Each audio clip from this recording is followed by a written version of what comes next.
What's good? The Toronto Raptors receive a gift from the tanking heavens because the Denver Nuggets somehow, I don't know how, decide for some inexplicable reason after their embarrassing gaffe, his incredible game that they played against the Minnesota Timberwolves, they decide to rest all their starters last night against the San Antonio Spurs.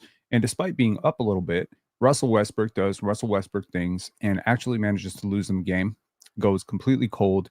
And the Spurs, despite their best intentions and probably wanting to go 0-10 down the stretch to try and catch the Raptors in the reverse standings, they win a game, which moved the Raptors' magic number to 3. Any combination of Raptor losses and Spurs wins, and the showdown is coming on the final game of the season. Ryan saying, "Why did you crash out on playback?" I can get into that later. If you want to call in, we can talk about it for sure. If any of the people involved in that situation are listening, you can call in too. So you have a gift here. 3, you control your destiny. You have a sizable gap over the next team, and you desperately need that 7th spot. And so Toronto decides today, despite, making some mention earlier in the game or before the game that Scottie Barnes was dealing with a hand injury, that maybe he wouldn't play, he had his hand contusion. He decides to play. Playing with fire, aren't we?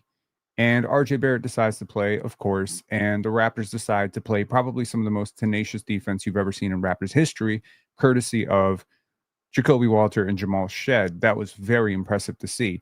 And the truth is that you really put the ball in the Blazers' hands, who also have a lot of incentive to try and blow this game, who also don't have DeAndre Ayton playing, who don't have Jeremy Grant, who don't have Scoot Henderson. They don't have a lot of guys in their lineup, but they have enough. They have enough to beat the Raptors, right?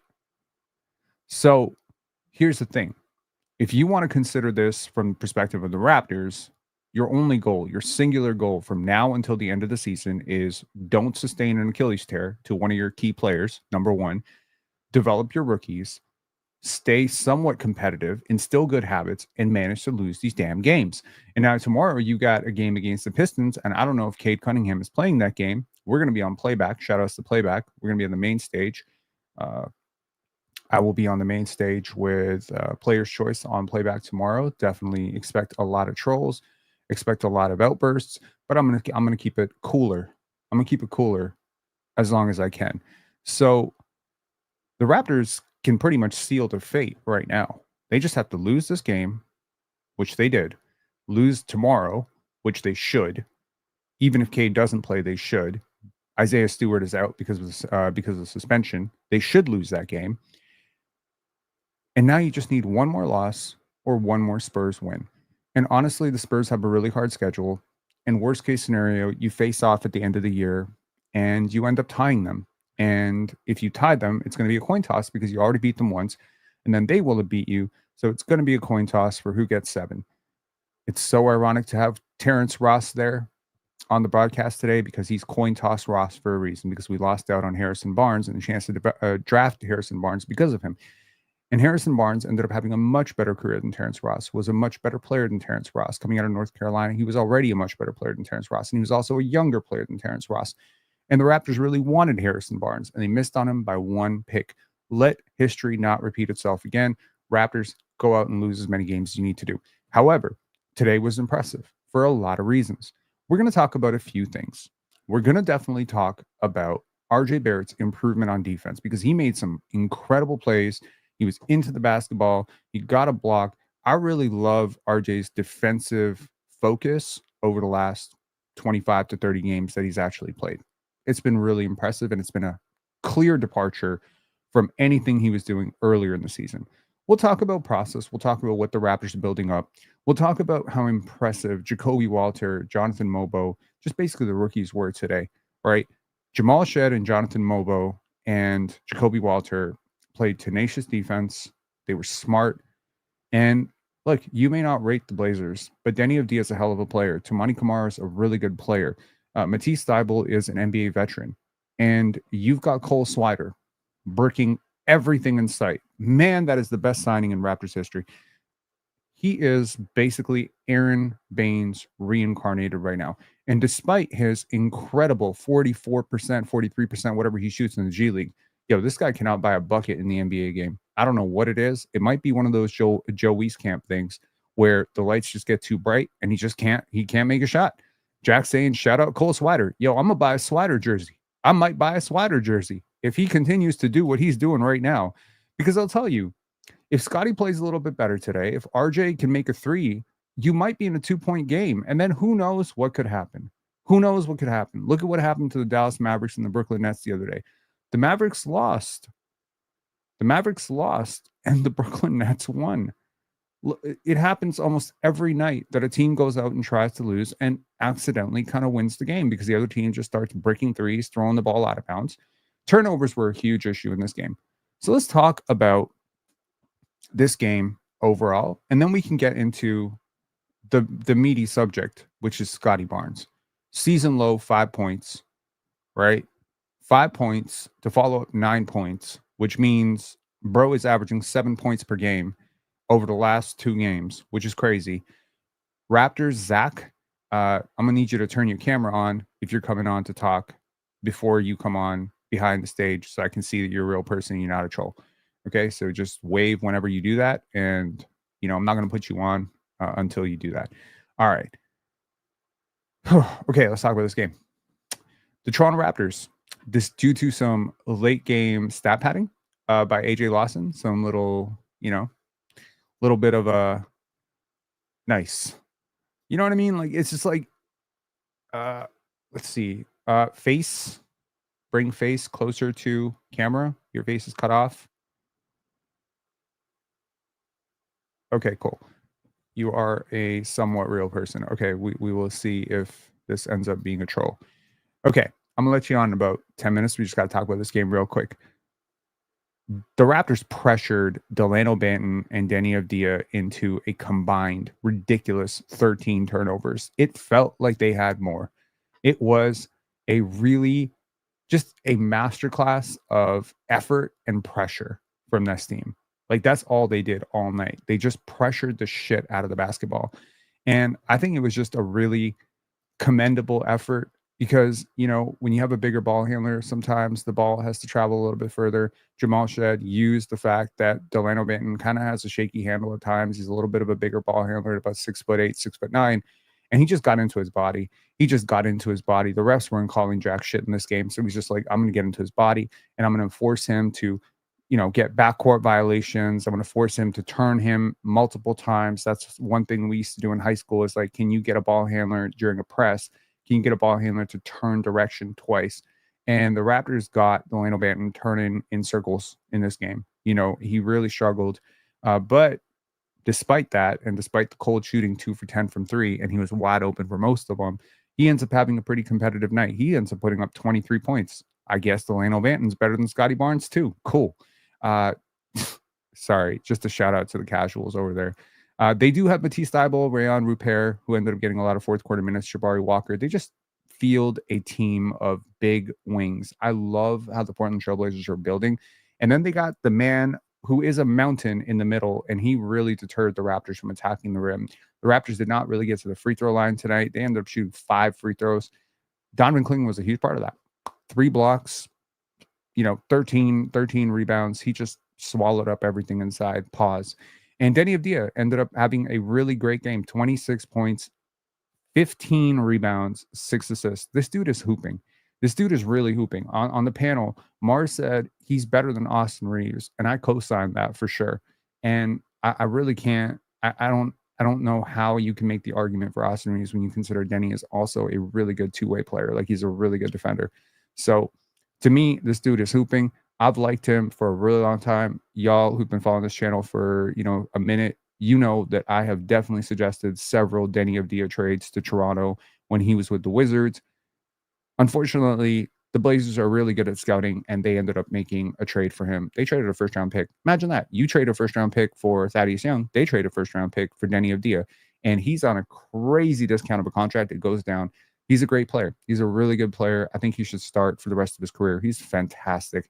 And he's really evolved. Like he had a step back three on Scottie Barnes. That was really impressive, man. His game is really expanding. He's only like 24 years old.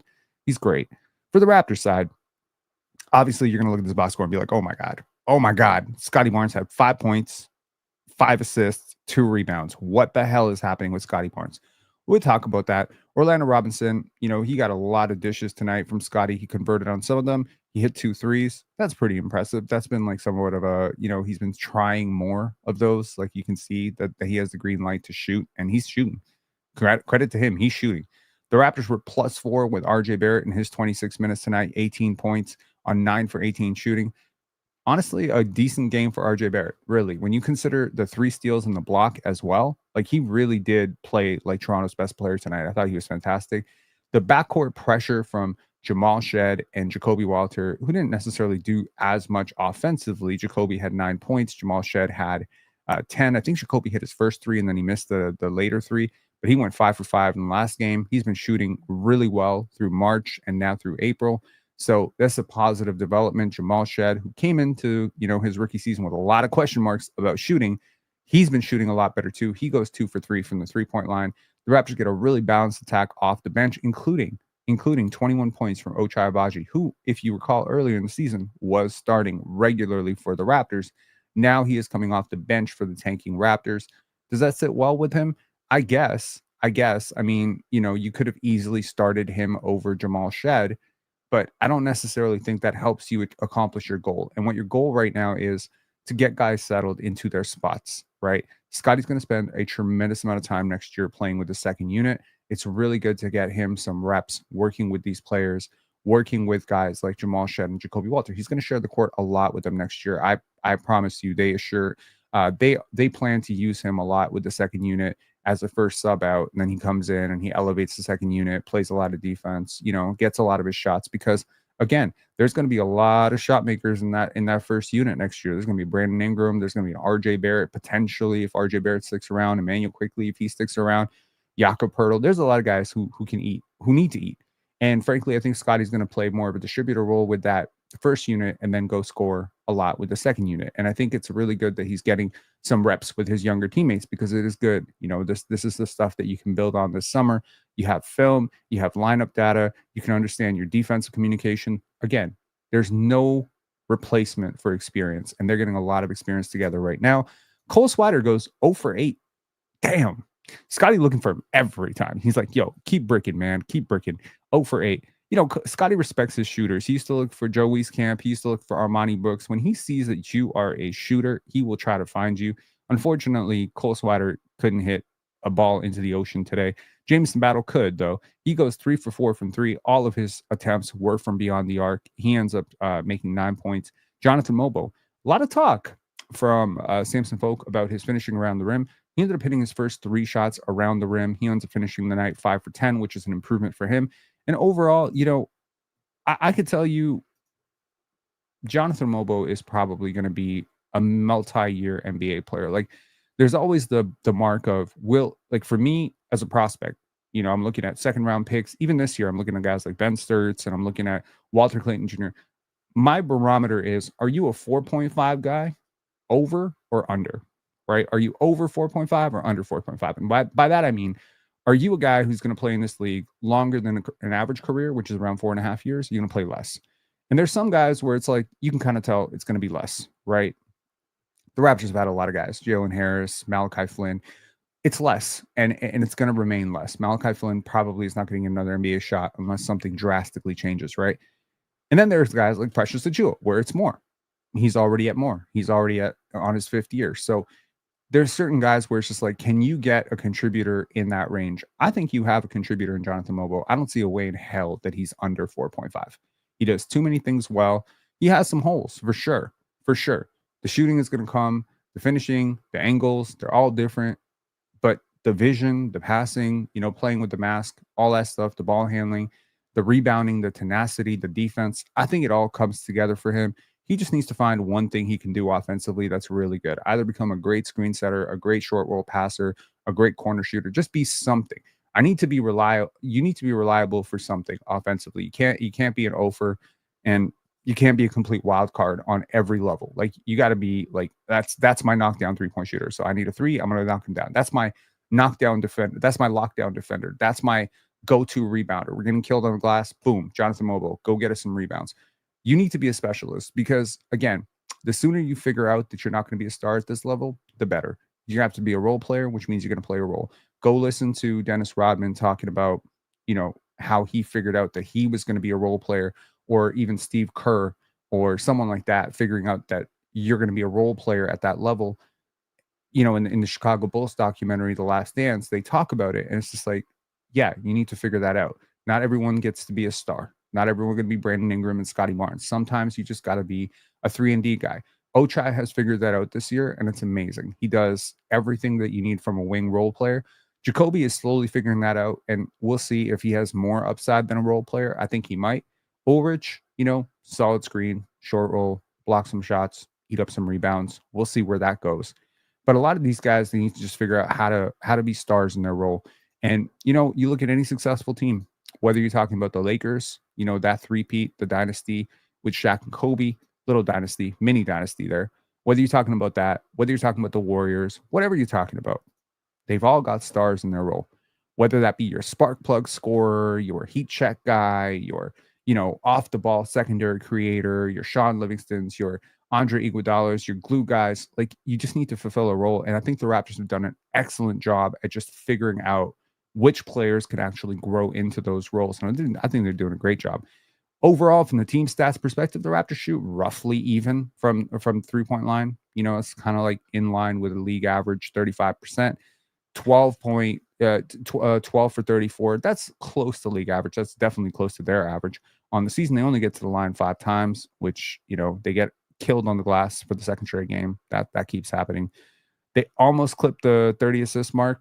Again, not really a problem. You only had 44 field goals, 29 assists is a really good ratio. If you want to counter to that, go look at the Blazers, who only had 20 assists tonight. The Raptors had 14 steals. I think this is partially due to their pressure and partially due to the Blazers just being really loose with their handle tonight, man. Denny Avdia and they had a lot of errant passes, a lot of silly passes, a lot of silly mistakes. I think the Raptors' pressure really sped them up, maybe made them play a little bit faster than they wanted to, made decisions. There were shot clock violations, inbound violations. Like the Raptors just did a great job defensively in this game. And you can see why over the last half of the season, the Raptors have been the third best defense in the NBA, confirmed third best defense in the NBA. And no, despite the narrative, it's not just because Grady Dick ain't playing. It's not because of that. And it's not just because Scottie is really dialed it up defensively. It's a collective thing. And, a lot of what the Raptors did earlier in the season, building good habits, playing hard, pressure, without a plan, that was all a training exercise. I told you all that. It was VR missions where I told you literally while I was watching it. If you remember my entire you remember that debate that I had with Awful Coaching when he called in and we had this huge thing and I said, we're training. We're not trying to win these games. We're training. And he just couldn't understand why the Raptors were doing some of the shit that they're doing. Well, now I would love for Awful Coaching to offer perspective on why over the last 40-ish games, 38 games, the Raptors have been a top 3 defense in the league. I would love to see that. Awful Coaching, if you do end up catching this, I'm going to send you an email, honestly, about this because we need the retraction. We need the retraction because the same team that was being shit on earlier in the season of, oh my God, they're the worst defense in the league. How have they been top 3? It's not just strength of schedule. Don't talk about that because they played a lot of good teams and they still played really good defense against them. So I just think that defense travels. If you want to establish a good floor for how you want to play basketball, if you want to be a good road team, you need to figure out how to play great defense. And the Raptors are building great defensive habits. And Lord help me, if they end up lucking into a rim protector like Kaman Malawach, make one trade for their more defensively deficient pieces and actually get an upgrade on defense. Not to mention RJ is taking positive steps in this direction, which actually allow me to see him as a part of the future now, or Emmanuel quickly can just dial up and just don't even understate the severity of the game. Do I think the Raptors could be potentially a top 5 defense in the NBA next year? Sure. Do I think they could be a top 10 offense next year? That's further. But I think with Brandon Ingram, you have to be able to say there's something in the realm of possibility. The Raptors are not a good isolation team. Brandon Ingram's one of the best isolation scorers in the league. So you are solving a huge problem. There's also the Raptors have a lack of shooters. And then it's like, okay, well, these shooters that you have are better shooters than what they've shown. A lot of the pressure defense you're playing is actually zapping their legs. There's also another fact that people just really don't mention. The Raptors practice more this year than any team I've ever seen in Raptors history. Like, from what I hear, how much they practice is literally insane. They practice about as much as some college teams. If you know anything about the NBA, if you know anything about the Raptors under Nick Nurse, they barely practice. They went weeks without practice. Now, you might think that that's absurd because you're a high school player and you practice every single week. But the difference here is NBA, road, travel, load management. You're not burning guys out in intense practices. The Raptors have intense practices. They do. And you got to consider that from a perspective of a trade-off. It is a trade-off. You want dead legs in the game, burn you guys out in practice. But if you want to develop, you practice. So it's a little funny because, again, y'all know I sometimes simulate the shit in 2K. And 3-4 years ago, or 5 years ago, when I was playing 2K, there was this one season where I really, really wanted to tank. And you know what I did? I slid down all my players' minutes from about 32, took all my starters down to 24. I played a much deeper rotation. I would alternate guys in and out. And then what I did was, the load management tag in terms of the training, I just zapped it up to 100. So every single time when I would look at my roster, it was like gassed. And what I noticed was my team shot like 6% worse when everyone was gassed. And they couldn't win a game. And then the next year, I ended up lucking into a top pick. And then I just took it all away. You know what I mean? I took the floaty away. I took the hindrance away. I took the little handicap away. And suddenly we were like a 55 win team, and it was happened automatically. And it's the same thing. It's the same thing. What the Raptors are doing right now is pressure defense. They have a formula. This is not rocket science. It's not rocket science. You know what? Consider it this way. Let's say my goal is that you're going to miss your free throws. Let's just say we got a bet, and our bet is that you can't hit 2 free throws. What do I have to do to tilt in my odds that you're going to miss those free throws? I'm going to make you really tired before you hit those free throws. I'm going to ask you to run 2 miles before you hit the free throws. That's the whole point. You know what I mean? Like, you got to do that. So if you want short jumpers, but you also want to establish good habits and passing and all this stuff, all you need to do is tire out your players every single game. Before the game, you don't give them enough prep. You create game plans that are pretty much designed to fail. You play guys with lingering hand injuries and then ask them to shoot with the other hand. And this is the most stealthy, ethical tank I've ever seen. Because here's what happens before the game. The Raptors have never, from my understanding and talking to somebody pretty close to this, the coaches have never told the players, we're going to try to lose this game. Not one time this season. This is a conversation that I had. I'm going to respect the privacy of the person that I had this with.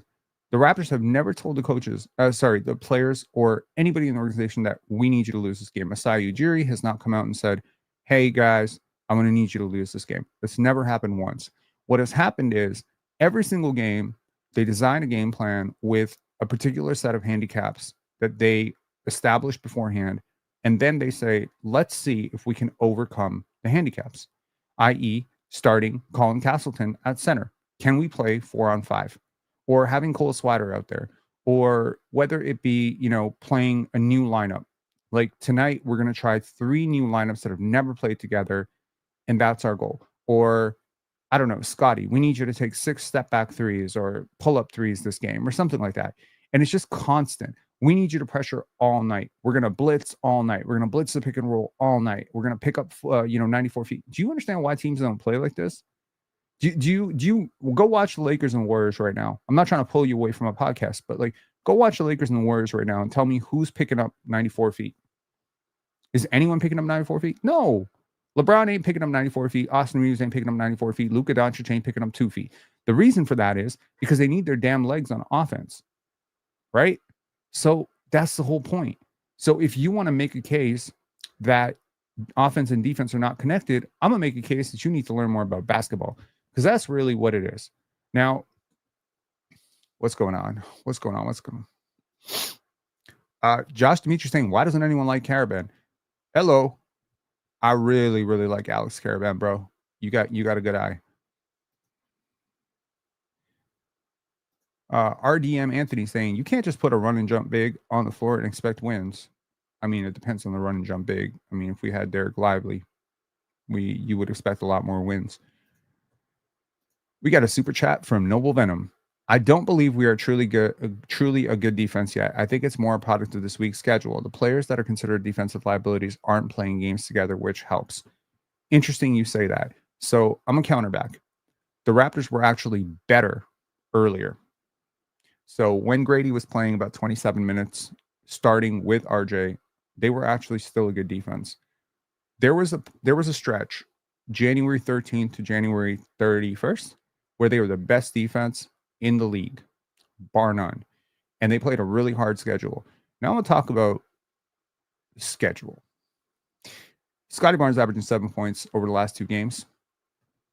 Y'all, very, very, I'm assuming if you're a Scottie fan, you're exhausted from fighting the trolls on the internet. I'm assuming if you're a Scottie detractor, not a big believer in Scottie, you're probably licking your chops and saying, see, I told you so. I told you. This guy can't score. Where the fuck were you when earlier in the season against a loaded schedule early in the season when the Raptors opened up with the hardest schedule in the league, and through 11 games, he was averaging 22 points per game on really good efficiency? Where the fuck were you? That's great. That's a great question. By all means, answer it.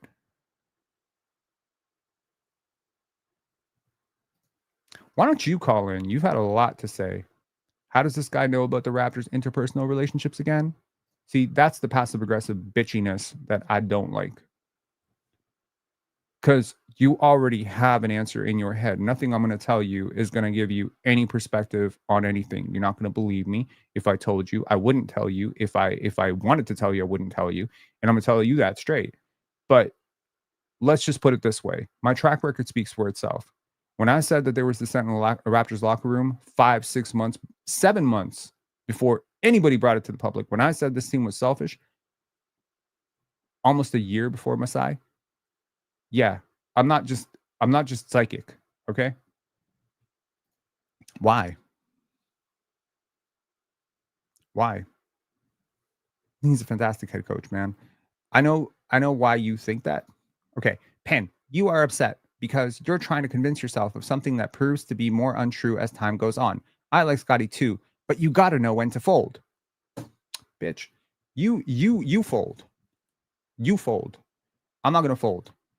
Because unlike you, I'm not a box score watcher. I don't give a shit if you have 5 points, 10 points, 8 points. It doesn't matter to me. I care about what I see. I care about all the development that I see. Okay? Just like y'all remember that open practice that the Raptors had where William Lou was like, Jonathan Mobo airballed a fucking 3. Oh my God. He airballed a 3. What the hell did the Raptors do in the draft? And then, I don't know. Jonathan Mobo is like turning into a really competent 3-point shooter relative to expectation. How when Jamal Shed was shooting cold early, I kept faith in it. And I said, look, just wait. It's going to get better. Look, man, it's the same shit, man. Like, y'all, man. Y'all don't. It's like, the truth is, this is not normal. NBA teams don't usually develop players. That's just the truth. Like, I'm going to be honest with you. For the most part, when you get to the NBA, it's on you.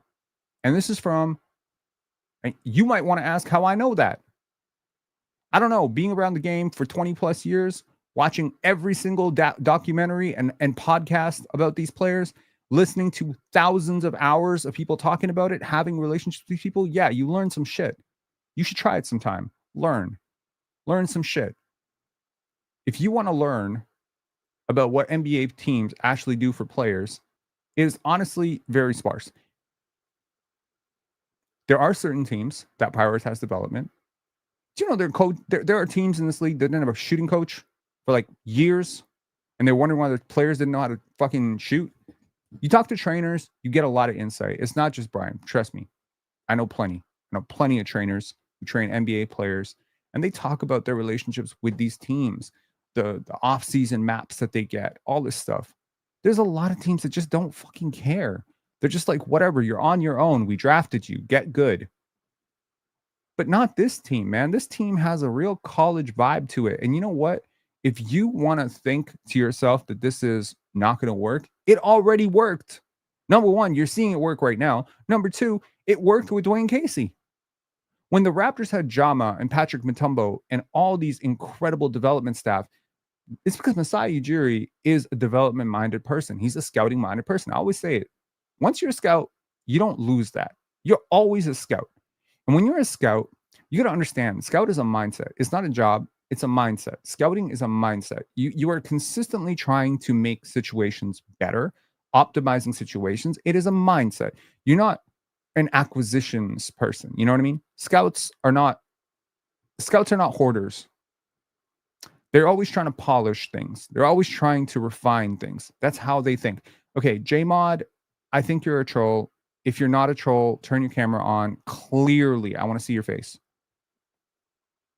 I can't remember the last time a non-troll called in, bro. Can one of our regulars call in so we have a conversation with not the same fucking person every single time? Can we do that? Lord help me. Okay. Nah, you're doing that same shit that the other person did. You're putting your hand in front of your face. Nah. Okay, quick. Man. Okay, Jmod, what's up? Hello, can you hear me? Yeah, I can hear you. What's up? Hey, what's going on? What's going on? Big What's fan. up? Cool. I saw the little Will Lose segment. Is that like a new segment you're doing? That was funny. It's not necessarily a new segment I'm doing. It's just because I do my post games delayed and he does his right after the game. It does open up a unique opportunity for me to sometimes listen, and especially when Scottie Barnes has a bad game, I typically listen in. Yeah. I want to ask like a bigger picture question. How do you think we can get unity in the Raptors community? Like, I'd like to see more collaborations, more people coming together. Like, what can we do as a community?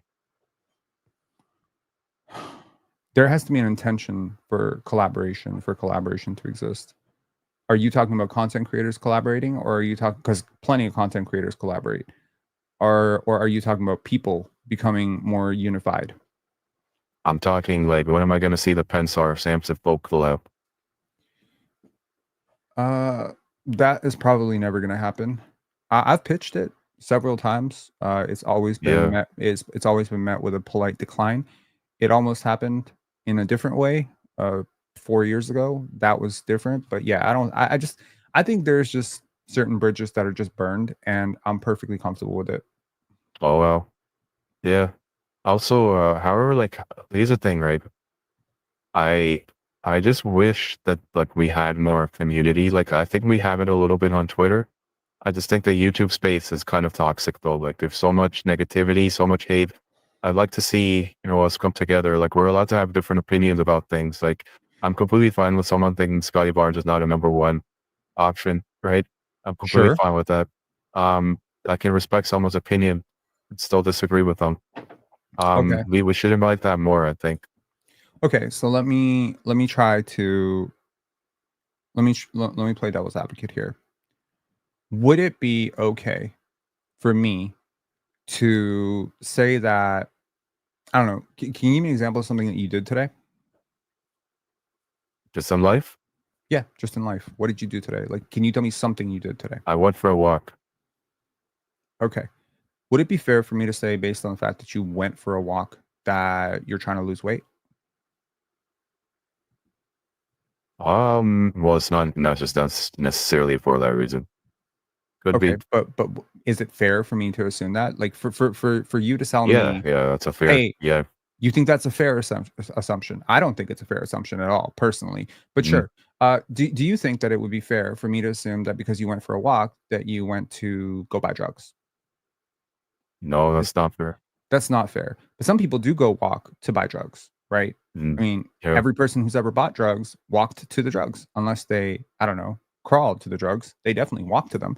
So it's possible that you telling me something innocuous like, oh, I don't know, you're walking today, you went for a walk today, could have me believing that you're overweight, trying to lose weight, and a drug addict. That's Yeah. stupid, though, right? It would be very unfair for me to say that. And in order for me to say that, I would have to clarify that with you. What I'm trying to say is that because Scottie is playing, people do not get to publicly, especially, conspiratize. That's not, I don't even know if that's a word. Conspiratize. I think we all know what I mean. That he is trying to gun for some selfish contract boost. That's ridiculous. And it actually makes the people hate Scottie. Do you understand that? If I Mhm. believed that about Scottie, if I believed right now, let's just say I believed what Willu believed. Let's say I believe that the organization has come to Scottie and said, hey, Mr. Barnes, we don't believe that you have a chance at All NBA. We desperately need you to sit some of these games. We're winning too much. And he just said, no, I want my money. You think that conversation happened? Do I think that conversation happened? Honest, like we don't know. Look, we don't know what happened inside, and I don't think Will definitively said that's what happened either. I think he said if that's the case. But see, this is the thing. It's called plausible deniability. Man, So it's a sneaky little thing that sneaky little people do to have an out. They don't like to pin themselves to anything. He didn't say Scottie Barnes rebuked the idea of sitting because of All NBA contention. What he said is, I wonder if, I think that. I'm not calling people liars, but here's 3 lies that they told. It's code speak. I don't like people who speak in code. I prefer direct people. You sound pretty direct, so I'm talking to you directly. The direct approach to this is simply to say, none of us know, but some of us know better. What uh, in Scottie's entire, first of all, is the way he's playing right now suggesting a person who's hunting for a contract? no, not at all. He Right. hasn't even been a top 50 player of the season. Forget the top 50. I mean, yes, he has, but okay. I mean, I guess you don't fucking care about defense, do you? Do you care about defense at all? Do you care that he is literally, if we were to use estimated plus minus, let me show you. If we were to use estimated plus minus actual defense and sort for players who had played enough games, Scottie Barnes is easily a second team all defense player, which means he's easily a top 10 defender in the league. If you exclude those guys and you add in Wemby and Chet and the guys that missed, he's still a top 15 defender in the league. He's been the single largest reason that their defense has been top 3. But you don't think he's a top 50 player? You Well, that don't was think an the top, exaggeration. He hasn't been a top player this season. I agree with you. I don't think he's an all NBA player. I don't think he's an all NBA second player, third team player. And I actually didn't push back when Will Lou said if there were 5 teams, he wouldn't make it. I don't think he'd be all NBA 5th team. I think Yeah. he might have some push for all NBA like 6th team, which So doesn't not top exist. 25, yeah. So he's not been a top 25 player this year. I don't disagree with Mhm. that at all. I disagree with your top 50 take. That to me is far. But Yeah. let's just say that he knows that. He knows where his stats are. He understands. He can read. I mean, let's assume that we all know that he can read, right? He hasn't explicitly come out and told us, hey, I can Sure. read, but we all assume that he can read his box score and his stats. He can look around the league. He can talk to his agent. He could literally have a conversation with the agent right now. Hey, do I have a shot in hell at making all NBA? Then why the fuck am I playing all these games? He could easily have that conversation, and I guarantee that conversation's been had. He knows what's on the line for him. He knew coming into the season what was on the line for him.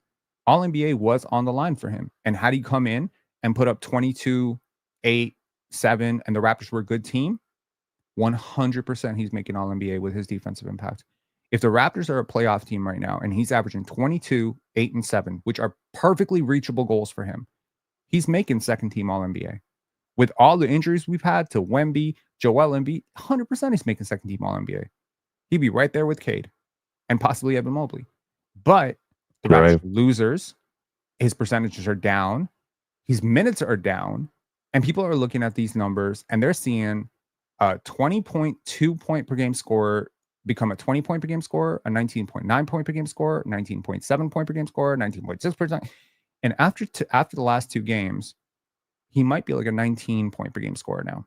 So it's almost a full point dip from last year.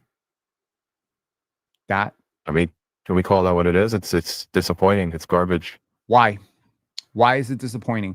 If he's taking fewer shots, if he's taking the right shots, if he's playing through an injury, Why is it disappointing for you? If To you me, want to lose these games, hold on. Here's a question for you. And I asked this question in the last chat. I'm not trying to get confrontational, but I would ask you, which of the following two situations would you like to have happen tonight? Would you have liked Scottie to score 20 and we win, or would you have liked him to score 5 points and we lose? okay, and obviously we don't get the obvious choice of 20 and we lose. I would rather 20 and win, and I'll tell you why. I'll tell you why right now. Go ahead. Messiah Ujiri came out and said, we're building around Scottie Barnes. Cool. The front office said this is year one of the rebuild. We're building around Scottie Barnes. Mm-hmm. The entire reason to tank this year is to have another core piece next to Scottie Barnes. But if your player is not the core piece that you think he is, if he's not showing signs that he is that player, then that is disappointing. And it is more disappointing going from a player that you thought you believed in who's disappointing you. That's more disappointing to me than going from the 4th pick to the 7th pick or the 4th pick to the 8th pick. Okay, cool. So in January, he averaged 21 points per game. In November, when the schedule, by the way, January schedule was a nightmare. Our schedule in January was literally a nightmare. It was one of the hardest schedules in the league, bar none. Our schedule in November, 5 games, granted, he got injured, was a nightmare. He averaged 21.4. So you want him, you care so much about him scoring 20 points against the Portland Trailblazers that you would be willing to move down from 7 to 8 potentially and hand all the control back to San Antonio. That's what you're telling me. I don't know. Okay. What do you think? I think you should think about it. I think you should think about it and maybe think about the immediate gratification that fans need of what have you done for me lately. Because the truth is that if Scottie Barnes had started his season out playing against really tough teams and came out and averaged like 14, and then he did the Fred VanVleet thing where against really soft schedule, he started putting up 25, every single fan in this city that's complaining right now would be sucking his dick. And that's the truth. Because that's an if that never happened. Pardon? But that never happened, Fran. But why would that be more impressive? Why does anyone care what you can do against Charlotte? I care what you do in the beginning against a tough schedule when we still have a chance. Wouldn't that make more sense? When the season is on the line and you have a chance, I mean, let's be honest here. With every month that has passed, our chances of winning a championship, making the playoffs, winning a round have descended. Would you agree with that? Yep. Okay. And part of that is because the team around him didn't perform very well. There's a lot of players who underperformed this year. There's a lot of rookie lineups. There's 4 rookie lineups, 3 rookie lineups, G League guys, 10-day guys that are coming up. And before all of that, the Toronto Raptors, unironically, were being completely led by Scottie Barnes. He was their best defensive player. He was averaging 21 points per game when the season was still on the line. Again, 11 games through this season, he was solid efficiency. 3-point shot wasn't going super well, but field goal percentage was a little bit more solid. His defense was good, not the great level it is right now. And we were playing the toughest schedule. I will actually remind you of those games. And I want to remind you how many games was that? Was that like 10 games? It was 11 games. Okay, so here's at another the start question. of the year, you said you need 25 games as a sample size. You said that at the start of the season. Sure. We had let's see. Hang on. Let me show you something. So you said that you wanted 20 points against the Portland Trailblazers. Take a look at this. Here are Scottie Barnes' numbers last year, pre-All-Star game, 42 games. He averaged 20 points on 70% free throw shooting. Wait, this is last year's. My bad. Oh, this is this year. So pre-All-Star game. Okay. This is last year. Much better.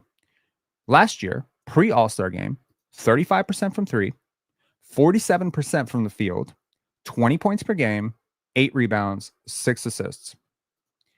Needless to say, he did for a full, 55 games, what you believe right now that you would give up lottery balls for him to do in one game. Last year. Well, not just one game. I mean, I never said one game. That was the question. I asked you, do you want to lose this game so Scottie can get 20? sorry, do you want to win this game so Scottie can get 20, or are you okay losing this game and he gets 5? This is what I'm talking about. Look, man, I'm But not this trying is to the third straight game. This is the Or third is that straight single game. digit points? This This is is the his third straight game. Okay. He's had it against Heat, 5 against the Blazers, 9 against the Bulls, 9 against the 76ers. Okay. Like, we're allowed to say it's disappointing. And I guess it's for the injury rate. I'll give him the benefit of the doubt. Does it matter to you that we played a team that was absolutely rolling in the Golden State Warriors at Golden State on the road, and he shot 11 for 16 while having the hardest defensive job and put up 29, 10, and 6? Does that matter to you? Because, by the way, that is the last good team we have actually faced. Does that matter? Or is that a fluke? Of course it matters. That was not a fluke. That was a good performance. Great. So here's the thing. Some people don't fucking care about stats. Scottie is not a player who cares about stats. He's never cared about stats. If you watched him play in high school, he never cared about stats. He never stat padded. If the game was over, he coasted. If it was a 30-point blowout, he's the last person in the world who's jacking up threes. He's looking to get everybody else involved. This is who he is. And last year, it was the same thing. When they told him, we're not going for it anymore, all the numbers fell. All of them fell. That's who he is. He's a winner. When Masai Ujiri says, I know he's not a shot maker, but the reason we're building around him is because he's a winner, I think you have to trust that he has been consistent to his draft profile. The draft profile said, great passer, correct. Great defender, correct. Great winner, correct. Great athlete, correct. Struggles shooting, struggles scoring, questionable, gonna be a work in progress, might be a project, also correct. So again, the fact that he has gotten his shot attempts up this year, that he is averaging, I mean, if you looked at the numbers at all, part of the reason why these numbers are down is minutes are down. The most minutes he's played in the last 15 games is 34 against Golden State. Almost every other game, he's under 20, and progressively it's getting less and less. So again, I'm not an immediate gratification person. I am a very, very long-term thinker type of person. I'm the type of guy who would put $5 under my mattress when I was 12 years old so I could one day afford a house. That's my mentality. I have that mentality. It's a very long road mentality. Some people are like, Scottie didn't make my parlay today, or Scottie didn't make 14 points today, so I'm upset. And to those people, I say, he doesn't think like you. He doesn't care. I don't think he cares that he had 5 points today. I don't think it matters at all. I think he cares that they lost, but I don't think he cares that he had 5 points. I think he cares that he shot 2 for 8, but I don't think he cares that he had 5 points. The number, but players like that are never top 10 in the league. Jokic doesn't care if he has 5, and he might be top 10 all time. Magic Johnson can didn't give care. You 30 plus on any given night. Jokic is also in his prime. So do you think Scottie Barnes will get there? Because you need to give me hope then, because I don't see it anymore. Okay, I don't see it anymore. I don't actually need to give you hope, and you having hope or not having hope does not move my needle at all. I'm going to sleep just fine whether you're hopeless or whether you're hopeful, whether you go and walk for drugs or whether you go to walk the store for milk. It doesn't matter to me. Honestly, you want to think what you want to think. I'm not here. What is he showing you what is he showing you though that tells you he'll be a great scorer in the league? He has shown me a 55 game sample of being a plus 3-point shooter on really good volume. He has shown me consistent development every single year. He has shown me that winning is the most important thing to him and that he is willing to do anything to win. He has shown me patience. He has shown me that he is an excellent teammate. He has shown me in spurts that he is not afraid, because I, unlike you, don't care what he does against the Portland Trail Blazers. I care what he does in the playoffs. I care that this guy can come out in his first playoff game and have a damn near triple-double. I care that he can go up against Kevin Durant and not be afraid. I care that he can put up 19 points in the fourth quarter against Giannis Antetokounmpo with the game on the line and his team down, and he almost carried them back. These are the things I care about. I'm not watching this dude the way you're watching this dude, because number one of us is sure and the other one is unsure. When you're unsure about things, you become suspicious. You're suspicious that the Raptors are building around a dud. To that, I would say, honestly, if you think Magic Johnson compared himself to Scottie Barnes, do you remember that? Yes, he did. Kevin Durant said, he's only 20? Shoot. LeBron James. I've been watching him since he was in 7th grade. Scottie Barnes is great. All these players see this game on a very, very different level. They see some of the stuff that he's doing and they see the star potential in him. Masai Ujiri has been scouting the league for 25 years. This is a guy who identified Shea. This is a guy who identified OG. This is a guy who identified Pascal. This is a guy who identified Giannis. This is a guy who identified a lot of gems. He held him out of Kevin Durant trades, and he sees him every day. So unless you are going to sit there and think Masai Ujiri is on crack, or maybe that Masai Ujiri is doing what you're doing, which is walking to the corner for some drugs. If you think Masai Ujiri is on hashish and just lost his touch and he don't know what the fuck he's doing, then by all means. Darko Rajakovic has been coaching basketball since he was 16 years old. I have been watching basketball for 25 years. This is my favorite player. Do you know who my favorite player was before Scottie Barnes? Who was it? Kevin Durant for 16 years. Mm-hmm. I don't bet on duds. I will bet every penny I own that Scottie Barnes is going to be a multi-time All-Star, like 7, 8 plus. I will bet anything that Scottie Barnes is going to be a winner. I don't know if he's ever going to be in MVP conversations one day. No idea, but I think he can get there 100%. I don't know if so next year when the Supermax. Okay, but next year the Supermax kicks in, right? There's no Supermax. Fully. So there's no Supermax. The max is what I mean. Okay. The max kicks in next year. Congratulations. In an 82 game sample size, right? An 82 game season next year. How many points does he need to average for you to not be disappointed next year? I don't gauge it like that. I would look at his analytics and I would say I want him to be consistently like a 5.5 to 7, 8 box plus minus guy. If he can do that, I don't care how many points he's averaging. He could average 19 points per game, 11 rebounds, 8 assists, and still be an all-NBA player. It doesn't matter. Right. But you see how you said all-NBA player. All-NBA player does not mean top 5 in the league, top 6 in the league. It does not mean MVP candidate. It does not mean the guy you go to in the clutch in the playoff series. How many MVP candidates? That's a different conversation. Hang on, man. How many MVP candidates are there? This year, if we're talking legit MVP candidates, we're talking 2.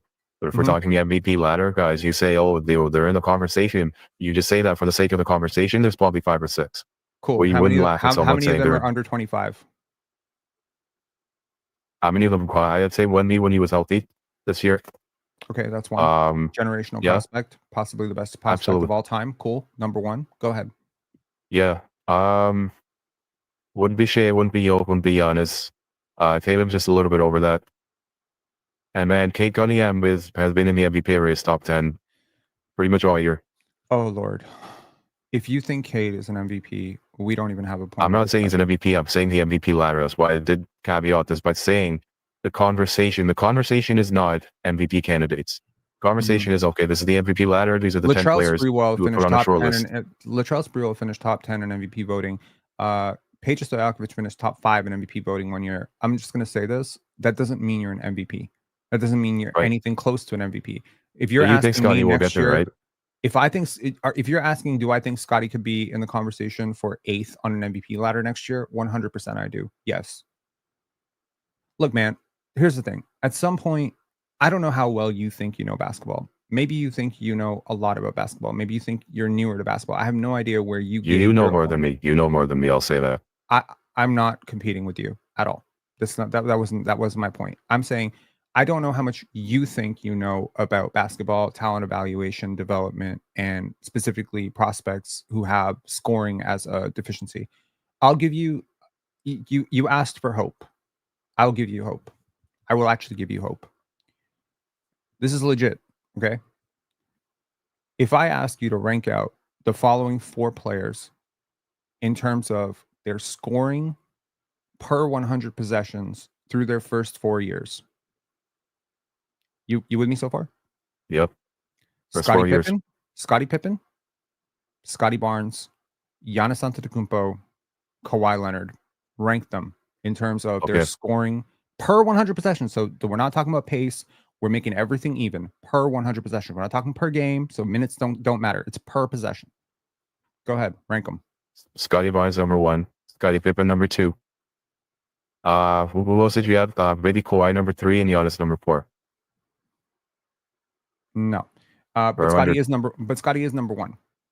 Okay. So you'll be happy to know that. So if that doesn't give you faith, I don't know what does. Look, Yeah, the like truth you're is, comparing him to Kawhi Leonard and Giannis that are like generational, like this never happens. That type of leap does not happen in the NBA. So that's what I mean. Like, what's the cutoff? Like, what is the cutoff for Scottie Barnes here's to the where thing, he man. will make that leap? Amen Thompson is a fantastic player, but Amen Thompson does not have the burden of one of the dumbest fan bases in NBA history looking at him to say save us, because he can just be a role player. Sometimes he can come off the bench. Sometimes he can just, he can just do his shit. So nobody cares when he goes 1 for 8 from 3. Nobody cares. Nobody cares what his percentages are. People just see the flashes and they're happy with it. Scottie has given us plenty of flashes over the first 4 years. I compared him the other day in terms of wins added compared to Cade. Okay, I'll ask you another question. Relative to his salary through the first 4 years, rank out the following 4 players. Okay, every single player. I'm going to say win shares per 100. Actually, I'm gonna see if I can pull this up. I'm gonna pull this tweet up. Win shares added, not per 100. Sorry, win shares total. So basically, win shares relative to dollars earned. So basically, how many dollars do I have to pay you for each win? Who do you think is the winningest player among the following 4 players? Anthony Edwards, Scottie Barnes, Cade Cunningham, Paolo Banchero.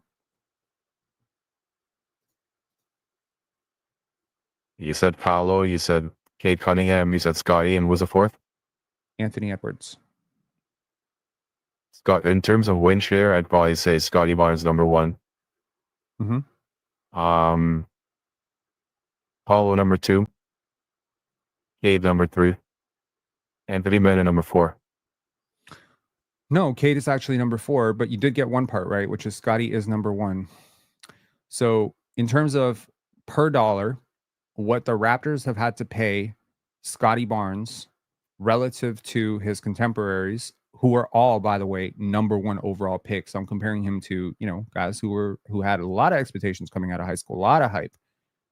He has been the best in that group in terms of registering win shares. Now, obviously, I very selectively did not compare him to Evan Mobley, who would beat him in this marginally.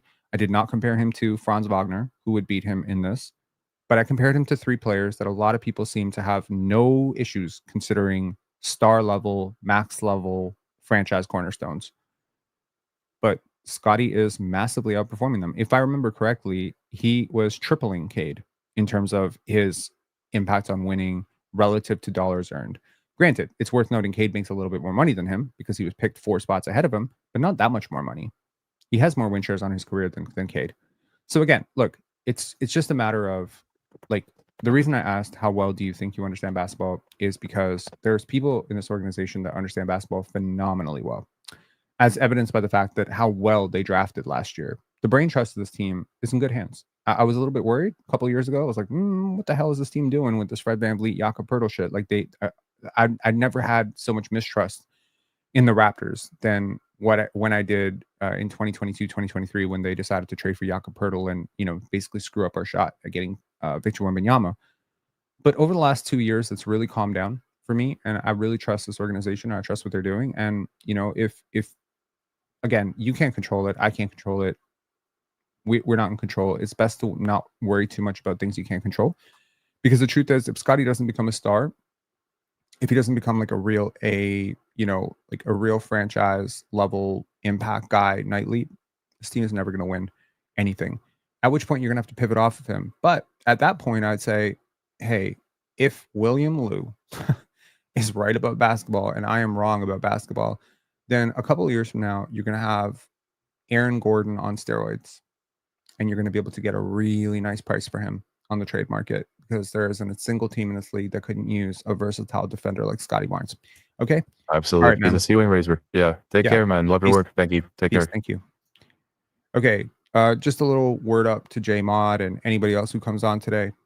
I am in a different type of mood today. Very different type of mood. Number one, I don't know if it's engaging for y'all. I really don't. I don't care. I'm gonna say I don't care. Like, I'm not trying to be an asshole here. I am taking. I thought a lot yesterday about what happened with the PCL debate. I was sick to my stomach about it. To those of you who caught the panel, I was literally silent, stone silent for 15 minutes as I was processing that shit. And something happened when that happened. And some people are going to say, you're bitching, you're being a sore loser. Again, I don't care. Something happened in my head when that shit happened to me that just said, no, no, no, this shit ain't happening. So now, given all the bullshit that's been happening on X, all the shit that I'm reading on, X and YouTube comments and stuff like that, I'm kind of like done with it. So the energy that you're going to get from me, if you want to push back too hard, is probably that I'm done with it. I sincerely hope, JMod, huge kudos to you for being super awesome caller. Very good points that you raised. I'm sorry if I was a little bit snippy. I very much apologize. If I cross the line at all, I apologize. I'm not trying to be, disingenuous when I say that. I do believe that you brought up some very, very good points. I do believe that your points echo a lot of annoying points that I have issues with, but you did a good job, I think, as a caller, staying very patient, as I was probably not very patient. All right. So thank you so much for calling. We got a caller, Gabe. What's up, man? Yo, hello. Can you hear me? Yes, I can. What's up? Nothing much. How are you? I'm good. How are you?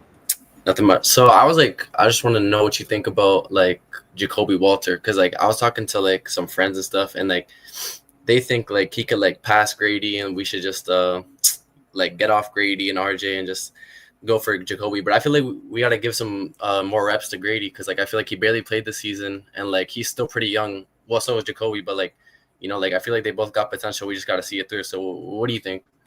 I think they can play together. I really do. Yeah, 100%. And I would like to see them maybe even be a backcourt together. Like maybe Jacoby can be like the one. And again, we're seeing more passing from him every game. If you're really watching closely to what Jacoby's been doing, there's been a lot more passing and a lot more creation put on him, right? I don't know where his handle's at right now. I'm pretty plugged in with his trainer, so I do know that he's going to be working very, very hard this summer. He's going to have a great summer. I expect him to jump like big time as a player. I think his vertical burst at the rim is something that I'm curious about. Can that get much better? I'm not a trainer, so I lean on trainers and experts to give me feedback on what is possible and not possible. But he is in the best of hands. He is in great hands. And, he's a very hungry kid. Everybody loves him around the organization. Everyone can't stop raving about him. Like, he is super respectful. He just does his work, super hard worker. So I think that these two can push each other, but they don't have to be, it doesn't have to be adversarial. You know what I mean? They can play like together. One or the other? Yeah. I mean, they both fit everyone, right? Like, they have very different games too. I know in theory, they're both, mid-teens picks or mid or late early teen, whatever. Grady has the lottery tag and Jacoby was a 19th overall pick, but they're picked 6 picks apart. I think they're very similar in terms of like how I would rate them overall as upside, but they're very different in terms of what that upside looks like. What do you think like both their upsides could be? Like for Jacoby and like Grady, what do you think it is? I mean, because like when I like saw Jacoby, how much did he have in college? Like, because I know he barely played in college, but he had that 130-point game. So barely played. Well, like, didn't he get injured? He played a lot of games. He did? How many? Over 30 at least. Okay, well, my bad. But I remember, quote, like, correct me if I'm wrong, but he had like that 130-point game, right? Mm-hmm. Yeah. So I saw that and I was like, yo, I think this guy could be really good for the team. He played 35 games in college. Oh, okay, my bad. Well, yeah. So I saw that 130-point game. So I thought he could bring some scoring impact off the bench. But like now that I'm seeing him play for real, and like I'm seeing like this 3-and-D potential, like his defense is like way better than I expected, and I don't see that defense for Grady. But like you bringing up the point where they could play together, I never like really like thought of that. I really thought it was like one or the other. But I guess you have a point with like they could probably play together. They can definitely play together. I think Jacoby is a lot shiftier as a ball handler, and he can get a lot lower in his stance, and he attacks the rim so well. And we've been seeing Grady attack the rim a lot this year. Grady has just great off-ball patterns, man. Like the stuff that he does is so complicated. Like the shit that Grady does is like it's so invaluable and it's so complicated that if it hits for the Raptors, it's like, wow. You know, he has playmaking upside. He has sneaky athleticism that is totally underrated, probably because he's white. And you know, like I think Grady could still morph into, you know, a top 60, 65 player in the league. I still Mm. believe that he has that type of upside. Like maybe a taller Tyler Hero type, you know, like the Yeah. handle needs to get a lot better. He needs to get a little bit more. He just needs to get better. But yeah, overall, I think he has a beautiful future ahead. Yeah, I think like the big thing for Grady is like that defense, because like I remember you were talking about it a lot, but like every time this guy was on the court, they would be hunting that guy out. Like it was like crazy. But I think if he can get that down pat, like I feel like we could like probably if he can get the defense down pat, I don't see why we couldn't like move off of RJ and just sub him in for the starting lineup or something like that. Why do we have to move off of RJ though? Well, like in my opinion, I feel like it's like you only have one basketball, and I feel like with Sure. with IQ, Scottie, this next lottery pick we're gonna get, we're gonna have to play him. We're gonna have to like put the ball in his hands. I feel like it's like a lot of piece, and yeah, it's a lot of pieces. So I feel like I think it's getting to a point where it's too much, you know. But like RJ, Is I it feel too like we much? have. Yeah, I feel like it's a lot of people that can put the ball in the hoop, and we need some more like What? yeah, Okay, so who on the Raptors is as good as Darius Garland at putting the ball in the hoop? Scottie, IQ. Sorry, Scotty is Scottie, definitely not. BI. No, Scotty no, is no. I didn't mean to definitely say. I didn't mean to say IQ. I meant to say BI. My bad. Scottie, BI. Scotty is not You don't think as Scottie good a scorer as Darius Garland. Hell no, Scotty is when he's no getting to the hoop and like that fadeaway? You don't think so? no no. I don't. Darius Okay, so Garland is then a much better.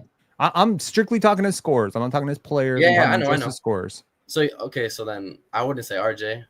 I guess only BI then, because you give me pushback on Scottie. So only BI. It's You can only agree on Bi. that, right? It's it's barely Bi. I'm gonna be honest, Really? barely Bi. And by the way, in his bag, like when he's going, Donovan Mitchell better than Darius Garland. So when Yeah. you look at the best teams in the league, they don't just have one. They don't just have two. Sometimes they have three. Who? Peyton Pritchard this year has been better than every point guard on the Raptors. Can you Yeah. agree with that? He's the backup on the Celtics.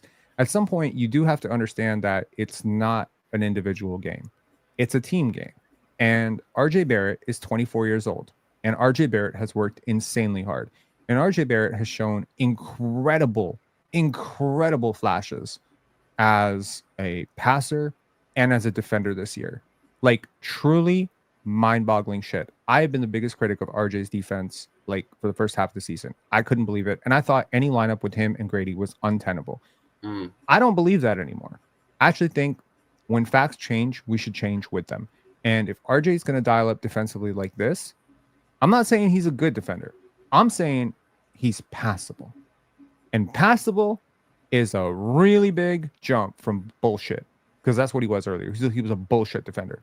mm. Like he was Can a I ask pylon. you, who do you think like our top 3, top 5 best defenders on the team are? Scotty number 1. Defenders. Is Mobo top 5, top 3? Mobo is definitely up there for sure. Yeah. Ochai might be up there. Jacoby might be up there. Jamal ain't up there for me yet. He has too many limitations, but he's been good. Ulrich is too young. Yak is good. Yak started out really bad, but now he's been much better. Yeah. Now that the defense around him is better, Yak is definitely up there. Yeah, those are the 5.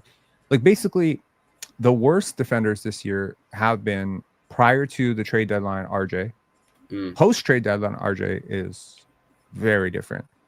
So prior to the trade deadline, RJ, Kelly Olynyk was terrible. I don't know how it happened. He's just terrible. He wasn't terrible before he got here, but he was terrible when he was here. Yeah. Emmanuel quickly has been pretty bad consistently. Like he just really isn't doing very much on that end. Grady has been such a pylon. It's ridiculous. And it's like a cascading issue. There's not one good thing I can say he does on defense. Nothing. He's not good with the deflections like Gary Trent was, who was also a pylon. He's not great with the point of attack stuff. He's not great at navigating screens. He gets lost off ball. Grady has a lot of issues defensively. He better work damn hard this summer if he wants to keep his rotation spot, because I'll tell That's you what right I was now, saying. Ochai and Jacoby are going to pass him if he doesn't, right? Now, that would be sad as hell for the Raptors, but not the worst thing in the world, because now you don't have to pay an ex-lottery pick like crazy amounts of money, and maybe he blossoms later for you. People blossom at crazy times. Let me ask you a question. Aaron Gordon. Yep. Familiar with his game? Yeah, I was. Yeah. You watch him with the Magic? Yeah, I watched him Little with the bit? Magic a little bit. Cool. Him and Vucevic, yeah. What would you say, if you had to guess, is Aaron Gordon's 3-point percentage this year? Don't cheat. Just guess. Okay, his 3-point percentage this year, I would say mid 40s, low 40s. So I would say, I don't know, 44%. Oh, wait. Oh, are you psychic? Is it actually? It's 46%. Damn. But it's such a deviation from where he was earlier in his career, where he like routinely shot like 28%, 31%. Like he was hovering in that range for a while. Yeah, I remember he had a really good season right before he got traded where he averaged 37%, but it was on a very small sample size. So Aaron Gordon, like to me, is as a shooter, like a little bit of a litmus test for Scottie Barnes. And it's so crazy for me that he figured this out at age 30. Yeah. I saw you talk about this on the panel. Like, what do you call it? That might be. No, I didn't like search up the like that percentage thing. That was all luck. But like, no, it's crazy because I remember Orlando. Yeah, he was never known for shooting threes or nothing, and then he kind of comes to Denver and he's just like he could shoot threes now. Like, it's weird, but like it's kind of cool to see like someone at his age like develop like a something so like integral in his game now. You know what I mean? Facts. So like that's really cool. But sorry, but I just want to get back to the RJ thing because I was only saying like trade him because I feel like we have like a lot of like wings and a lot of wings on the team and a lot of people that could do what he can do. So that's the only reason I was open I don't think you have anybody who can do what he can do. You don't think so? Like get to the rim like him and defend? No. Well, the defense is, let's just be real. Like we're not calling RJ a stopper. He's just passable now. Offensively, he's very unique. He's very, very unique for what he does. He's the best at it on the team. There's nobody who does it like rim pressure, man. Consistent, relentless rim pressure, transition rim pressure, crafting little angles to get to the rim. He's better at it than Scottie. He's better at it than BI. He's better at it than IQ. He's better at it than Grady. The only guy who's even close, in my opinion, is Jacoby. Maybe.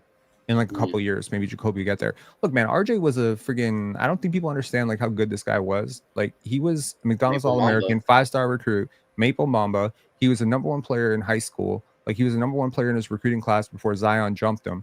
Like this is a top 3 pick. Like what the hell? Like I feel like sometimes people just don't understand like how good a player this actually is because we've been losing a lot.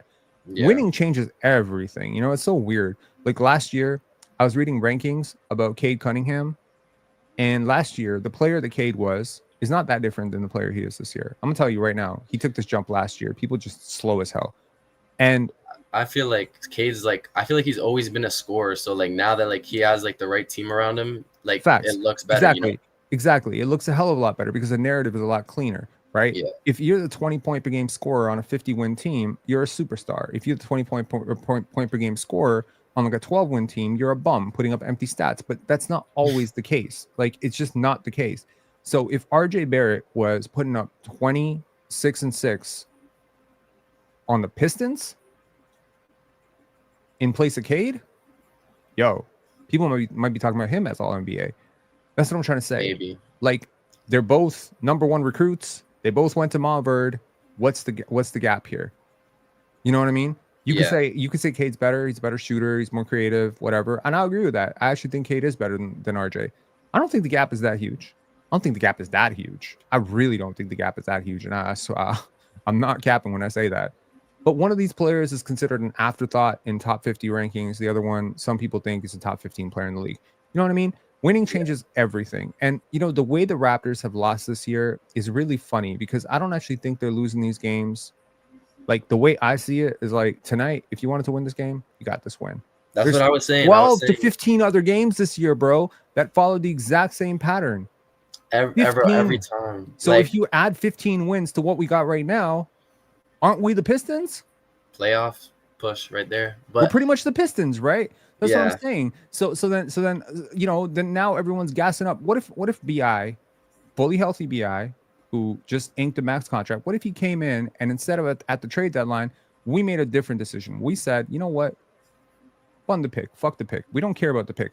Let's Fuck go them for on it. watch. Let's get that play-in. Forget that. Let's go for the play-in. How many wins could the Raptors have reeled off if Brandon Ingram had actually played? We're talking like 30 games now, right? It's been almost 30 games since he came. So even if you ramp them up, let's just say I don't know people and I believe the bullshit that he was injured when he got traded and he hasn't done contact and all this bullshit. Let's just say I believe all that bullshit. Let's say after 2 weeks of getting traded, he comes in. Oh, by the way, he solves your biggest need and he's replacing your weakest starter. He's replacing Grady Dick, who is by far your weakest starter, and he solves a huge problem because he's so much better defensively than Grady. And he does the one thing that no one on your team can actually do: score in isolation. He's one of the best. You literally got a player who plugs the one thing on your team that you literally don't have, and that one thing makes that one player also makes your defense better. Sign me up for that. The Raptors could have won like 15 straight. I'm not even joking. They could have won like 15 straight. With how soft their schedule was, they could have won 15 straight. But now it's the funniest shit. When the Raptors were struggling, when their schedule was super hard, everyone was like, this team is trash. But when they win and their schedule is super easy, they say, but the schedule is just easy. I got news flash. Everyone plays the same 81 games. Everyone plays the same 81 games. Pretty much. Right? Eastern Conference teams play the same 81 games. You just don't play yourself. The Western Conference team, the same 81 games. Just don't play yourself. 82 games. My bad. I don't know why I said 81. 82 games. So if you play in the same 82 games as everybody else, what the hell does it matter? At the end of the year, the Raptors could have been a 44-win team. I'm not a 40-win team. They could have been a 40-win team, which would easily put them in the Pistons Heat territory. No, higher than the Heat. What am I talking about? They put them in the Atlanta Hawks and Pistons territory, Bucks territory, with all the injuries that have happened in the Eastern Conference. But it's like, yo, like, I don't actually think we're there yet. And you know what would have had to happen? We would have had to play our vets way more. We would have had to play Chris Boucher and Less Bruce Brown and Kelly Olynyk. And you know what? You know what all three of those players have in common? Free agent, and 1 year contract, older player. They're older, so our rookies don't develop. They're playing in the G League. How much better off are we right now? The coolest thing is, like, delayed gratification. You heard the donut experiment? The donut experiment? Have you heard of it? No, never. What is that? So they wanted to test the potential. They wanted to test delayed gratification. So they have a whole bunch of subjects, and they put out. Pause. What is a delayed gratification? What does that mean? Like you just. We'll get to it right here. So let's just say there's like 10 subjects, and they put out a plate of donuts, and they say, hey, these donuts are a little bit stale from yesterday. They're not fresh. They're edible. You won't die. You won't get food poisoning. They're just not fresh. But if you wait 10 minutes, there will be a fresh batch of donuts that will come. And what they did was they tested a subject's ability to wait 10 minutes for something that was uncertain to them. Because it's not your mom telling you that your donuts are coming. It's a stranger telling you. And then when there's a stranger, there's a natural tendency to be suspicious. Yeah. Several subjects ate the donut anyway because they were a little bit hungry. They didn't have the 10 minutes to wait. And the point of this is that many people in life go for the easy road. The easiest thing to do is, to win the headlines, right? To win the day. You win the headline. The hardest thing to do is to stick with the process, because the process gets you maligned. It gets you, criticized. It has a lot of fans, questioning you and questioning your decisions and calling you stupid and washed. And being able to stick with the process as the Raptors have this year, being able to stick to their guns on development and, building this roster out slowly and not being impulsive, not making any panic moves, even though a lot of people were really against the Brandon Ingram trade. I was not one of those people. I was very happy when they traded for Brandon Ingram. Very happy. Because I understood that he wasn't going to play very much for them. And I knew that if he did play, that we would actually have a chance in the play-in with him, because he makes us so much better. So, yeah, I just think the Raptors are a matter of delayed gratification. And I think we just have never lived in a time where delayed gratification has been less of a skill that people have. And are you clear on what delayed gratification means, or do you want me to still define it? Is it like, can you define it, actually? Okay, let me let the dictionary define it, because I think that would be delayed gratification is the ability to resist immediate rewards in anticipation of a more valuable reward in the future, a crucial skill for self-regulation and achieving high long-term goals. An Okay. example would be quitting smoking, right? Mm-hmm. The impulse is to smoke, but delayed gratification is, if I want to live a long, healthy life and be able to play with my kids and not die of cancer, I should probably quit smoking. Another one would be porn addiction. Like, it's right there. Maybe you want to look at it and maybe you think it's no big deal, but slowly it's eroding your brain. So if you need your brain for some other shit 10 years from now, you might not want to do that. It's the same thing with gambling. It's very fun in the moment, but then you become addicted and you end up losing a whole bunch of money and you become a degenerate. So it's a lot of shit like that where, you know, you have a long-term perspective on what you're trying to accomplish and the short term doesn't dazzle you. So right now, the short term, making the play in, making a whole bunch of money, making the gate, winning some fans over, getting fan engagement up is not worth Kaman Malawach to this team. And I really am thankful for that. I'm really thankful for that. Yeah. Yeah. For sure. Anyways, man, any final thoughts? No final thoughts. Just want to say, love the podcast, love your work, man. Just keep grinding, you know. Keep calling in, man. You were a great one. Thank you so much. You're gonna be on playback tomorrow? I will be on playback tomorrow. Are you still gonna do like the stream after or not? Yeah, I'm gonna do the stream after for sure. All right, man. All right, have a great night, man. Have a great night. Peace. We got a lot of callers. Sam Dunn, what's up? What's up? I have a couple of questions, but also prior to that, I also love your aspect with specifically within psychology that you were bringing up to basketball debates. Specifically the aspect of delayed gratification. I also thought that was very worthwhile. And there's a bunch of aspects within psychology I think can also be relative to basketball. But outside of that, because I don't want to go off on a tangent about that, I have two questions. First of all, sure. Do you think Scottie Barnes can be a number one? And then secondly, how far along the road do you think that the Raptors are from being in actual contention for a championship? Good questions. So number one, yes, 100% yes. Wouldn't waver. Word to God, swear on my mom. That's what I believe. I'm not political. You can probably tell. If I didn't believe he could be, I wouldn't say it. I said it for years that Pascal Siakam ain't a number one option. Now he's thriving as a number two option, no. and people are mum. But believe it or not, when I said he couldn't be a number one option, there were people in the media saying he's a top 7 MVP guy. So, and he's a superstar. So, again, I stand firm, even though it's unpopular. And ironically, I'm always on the wrong side of this, right? But I'm always on the right side of it. Like with Pascal, it was you're a hater, and now I'm a glazer. Right, because again, I'm not going with the herd. They said he's an MVP guy. He putting up 25, 7, and 7. I'm like, he's not. This is never gonna work. He doesn't create separation. And people are like, you're hating. You're a hater. It's you know what's crazy? It's crazy that it's either one or the other. You can't. It's either you're a hater or a glazer. That's the thing that's crazy to me. You can't just acknowledge do you watch the players panel? for what they are. Yes. You do, right? Yes. Who's your favorite panelist? Please don't say me, but who like Mars. Okay, who else? I do not like Chill just because of his Tatum takes. But I mean that's just a personal bias. I mean it's Mars and then it's you. But outside of that, actually there's not many other people I like there. Who do you think my favorite? Who do you think my favorite panelist is? Your favorite panelist? Ox. Because I feel you're trolling hard. I think it's strictly because of Ox Court. Ox Court was amazing. Shout outs to Ox. No hate like here. I feel like that's the case, but strictly basketball takes. I have no idea who. It's Chill. Chill? Yeah. Chill is my favorite panelist. Chill and Jordan. Like it's literally 1A, 1B. Chill and Jordan? Yeah. Chill, Jordan. And I'm gonna say I'm gonna draw back to play, PC history and say Ticket TV. Those are my favorite people.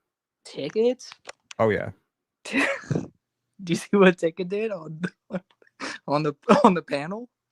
When? I mean, he was mooning everyone on the panel. It was bad. It was bad, man. It was bad. But that was a while ago. Yeah, not because I also don't want to get sidetracked, but it's also hilarious.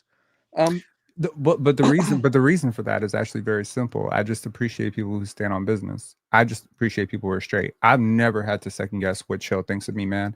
It's so hilarious. When I started talking about Scottie Barnes and Chill is just like, oh, yeah, fuck. You know, yeah, he doesn't, but he doesn't hide it. And you know, Chill doesn't agree with me on Scottie Barnes, but he's still one of my favorite panelists. Nope. You know, it's ironic. Jordan doesn't agree with me on Scottie Barnes either, and he's my other favorite panelist.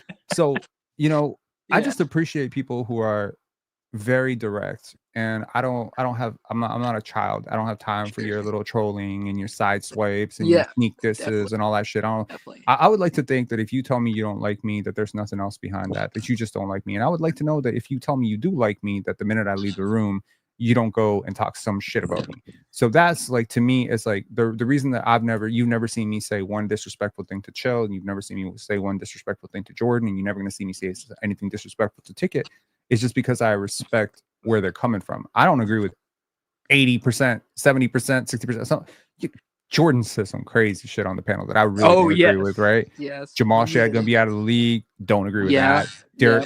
Derek White under Dennis Schroeder. better than Derek I don't White. agree with that. But it doesn't matter if I agree with your basketball takes. I just agree with you as a person. Like, I just appreciate where you come from as a person, because Definitely. as I said, real see real. So that to me is where I'm coming from. Mars is cool. Mars is very cool. Swipe is very cool. We're just very different people.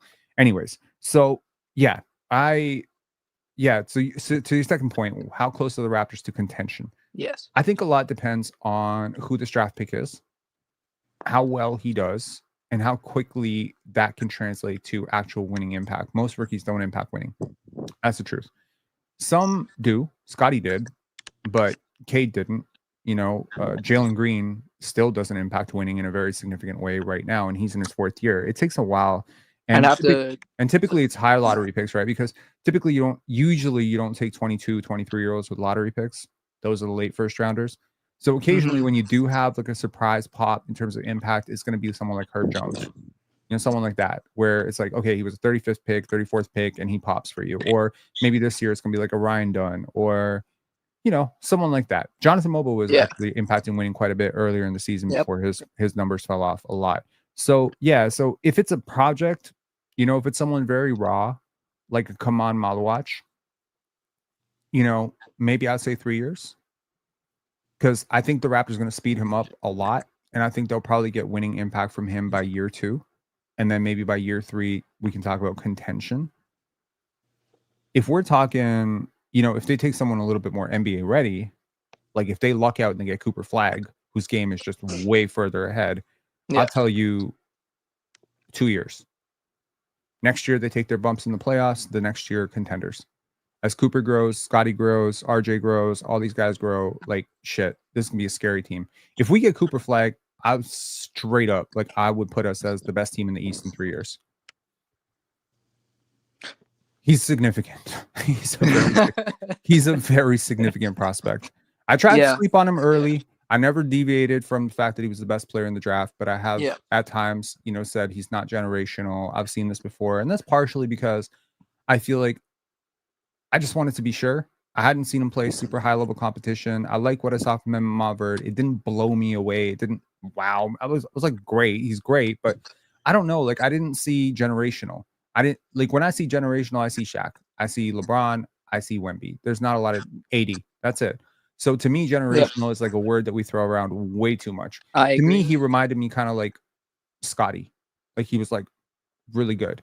But I didn't know if the creation would be there, the handle would ever be there. But earlier in the season, if you recall, there were a lot of people saying Ace Bailey over him, Dylan Harper over him, Jaeger Demon over him. I never caved. I never caved to that nonsense. I said 100% bet my life he's going to be the number 1 overall pick. And I put it in writing. So yeah, so if the Raptors luck out and get the number 1 pick in this draft, yeah, I might moon everybody on the draft party. I might do it. I might do it and get myself canceled. I don't care. That's so funny. Yeah. Outside of that though, I understand that you also said that Scottie's a 1, a first option, anyways, on a championship team. I'm just kind of reserved in that because I also feel like Sure. Scottie might, so far, like especially within the window that you're talking about, 2-3 years, I feel like his peak would be Jason Tatum at that point.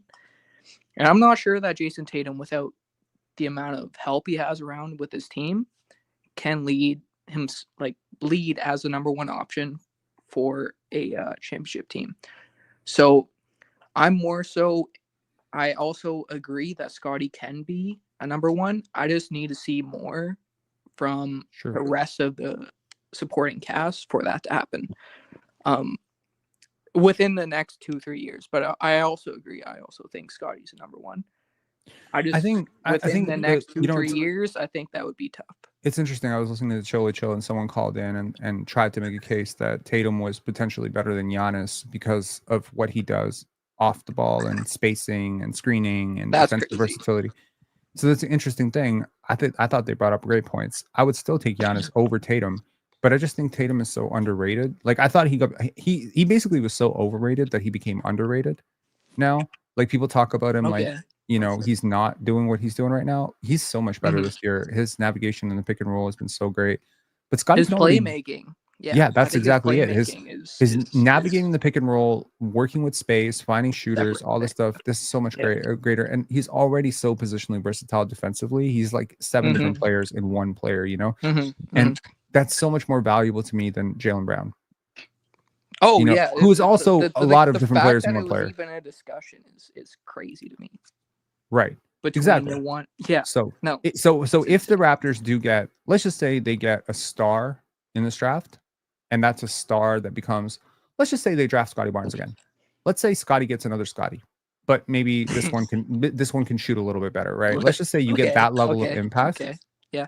Yeah, I could see the Raptors in the Eastern Conference Finals within 1.5 to 2 years. 100%. If he gets a role player type who can blossom into something, like if the Raptors draft like rookie Kawhi Leonard right now, like within a couple of years they'll be in the Eastern Conference Finals. Yeah, but is that off of drafting or is that off of development? That's off of everything because again, like, you know, you have these like very valuable archetypes of players that are coming up in your system. Jacoby is very valuable. If you look, like the argument that I made against Logan was a really coherent one for versatility, right? Jacoby can guard 3 positions. Okay. Yep. Mobo can guard 4 positions. Scottie can guard 5-4 positions. BI can guard 2-3 positions. RJ can probably guard 2 positions right now. Let's see if he can get, you know, maybe stronger in the offseason. There's a lot of positionally versatile guys on this team. And if we can add a couple more, like you really are basically like, I don't want to compare us because look, I love Shea. I don't want to compare anyone on this team to that level of upside because that is really preying on. That's the thing, though. That's a prayer. That's the thing, though, because I feel like the teams also have the exact amount of versatility that we have. They just have that. They have an all-time generational player. Also, outside of just being all-time generational player, how different are we from the Knicks right now? Right? Because I also feel like it's the same thing what you were talking about is this versatility. But I just want to know. We don't have Jalen Brunson. Yeah, but outside of Jalen Brunson, I'm just talking outside of the star player. Well, it's not just the star player because they also have Karl-Anthony Towns. You don't have anyone on your team that's anywhere close to as good as Karl-Anthony Towns. Did you watch Karl-Anthony Towns like abuse the Raptors? He looked like he was playing against children. Yeah, no, I did. I also don't think we have anyone to guard him. So I don't think there's much. Yeah. Right. I just look at like the landscape of the league, and it would be hard for me to think within 1.5, 2 years that we're going to compete with the rest of those guys, unless we get someone who can just like 1-2 years be amazing outside of the draft. So. Sure. I don't think the Raptors are banking everything on the draft. I think they are very, very much coherent. Like they're very cognizant of the fact that you know, you have a responsibility to make players better, and I think they're making players much better. All right. Okay. All right, man. I Thanks a agree. lot. Yeah. Peace. Yeah, sure. Okay, I want to highlight ignorance. Typically, I like to highlight good things, but I want to highlight something really bad here. Okay. Scottie's hopeful peak is Tatum's second year. I want to prove to you that you might be a little dumber than you think. This is Scottie last year. This is Tatum's second year.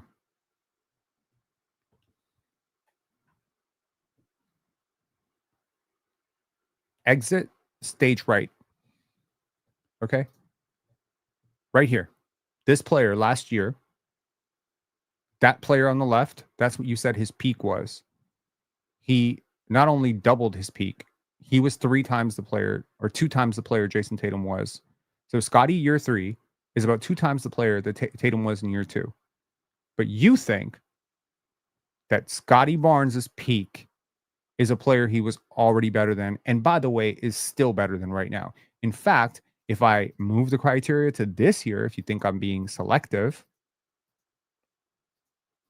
guess what, buddy? He's still pretty much better than him. So, you know, like, think about it. Maybe basketball ain't for you. Maybe, you know, check out another sport. Maybe, you know, check some telenovelas out. Maybe, I don't know, like, you know what I mean? Like, maybe hockey, maybe lacrosse, curling. Curling's good. Cricket's awesome. You know, you should try out cricket. Libraries are cool. You can learn a lot at libraries. You should go there sometime. Maybe. I don't know. Where else could you go? Maybe go hang out at the mall, go hang out at the park. Just stop watching basketball. Just quit it. Or at least stop talking about basketball. You know what I mean? You too. Join him. He needs company. Are you crazy? Intangibles? God. Y'all can have a fucking pickleball match yourself. I don't even know what pickleball is, but y'all need to go do it. Josh, what's up? What's going on, Rob? How you doing, man? I'm good. Crashing out. What's up? So, maybe it's a bit similar to the previous caller, but I'm kind of just thinking, what does Scottie need to do in Mhm. order to become that number one option? And is it a fail? Like, can he be our franchise player if he's not our number one scorer? Yeah, of course. You can be a franchise player and not your team's number one scorer. So It's then, not a conventional archetype, but yeah, you can totally be that. Like, had Ben Simmons not become disinterested, disengaged, back hurt, I don't know what happened with him. Okay, a Kardashian, I don't know what happened with Ben Simmons. I don't pretend to know because I don't follow his career as closely as I follow Scottie's. But had Ben Simmons remained on track to be the type of dynamic defensive player, offensive player that he was still not a shooter. He was still not going to give you 25 points per game. He was still most people's pick to be number one pick that year, and he was still getting comparisons to Magic Johnson and LeBron James. Just because you have a player on your team who could score better than you doesn't mean you're not a franchise player. you should have seen the people comparing Scottie to Ben Simmons in the beginning of this chat. That's true. RDM Anthony saying, I don't even defend my girl as much as you defend Scottie. The fact that you think all of us think you have a girl. Okay. All right. Go ahead. Sorry. So, no, you're good. Because I'm hearing, like, before, kind of like when you were talking with the other guy, you were saying that you do believe Scottie can still become that number one option. Sure. I don't, like, I'm high on Scottie, and I hope he can. Admittedly, just seeing, I guess, how unpolished it looks, maybe, the game. Facts. Yeah, it does. Like, what does he need to do to get there? Handle needs to get a lot tighter. Sorry. You don't have headphones, I guess. So I'm hearing an echo. So yeah, keep yourself on mute if you don't mind. Yeah, the handle needs to get a lot tighter. I think his game just needs to be a little less disjointed, if that makes any sense. Like, if you look at the best scores, even right now, what Cooper's doing, ironically, with Duke, because he's really turned a corner since he turned 18. He looks a lot more fluid. Like his moves are still like he still loses his handle all the time. You see that. The thing with Scottie that a lot of people don't appreciate is how hard his path is to do the things that smaller players can do. His arms, right, which is what people use to handle the basketball, their arms and their hands. His arms and hands are basically like the same as Walker Kessler, right? If I like, I just want to put it like this is a very weird way of saying this. If I took Scottie's arm off and I put it on a table, and I took Walker Kessler's arm off and put it on a table, apart from the skin tone, there would be no difference. Their hand size would be the same. Their arm length would be the same. Walker Kessler is 7'2", and nobody expects him to handle a basketball ever. Most good ball handlers have decently sized hands. They might have long arms, but they're not super long. They're not 7'4" wingspan. Scottie is an insanely large human being. People don't give it enough credit. He's about 6'8", 6'9", and he has 7'4" wingspan, and he has hands almost the size of Shaquille O'Neal. So that all being put into context, these are all pros in some things, but they're not pros for ball handling and shooting. Long arms mean more motion, means more disjointed, more places where shit can go wrong. If you look at some of the best shooters in the league, most of them don't have long arms. So long arms, big hands creates great advantages on offense, creates huge complications for ball handling, shooting, etc. Which is why it's been so impressive what Kawhi has done or what KD has done, because they do have long arms and they're still able to do this. So Scottie's work is just going to be a little bit harder than the average person. So he does need to get a lot more refined. I think he needs to get a lot more intentional with his package. I think he needs to stop thinking about it as much.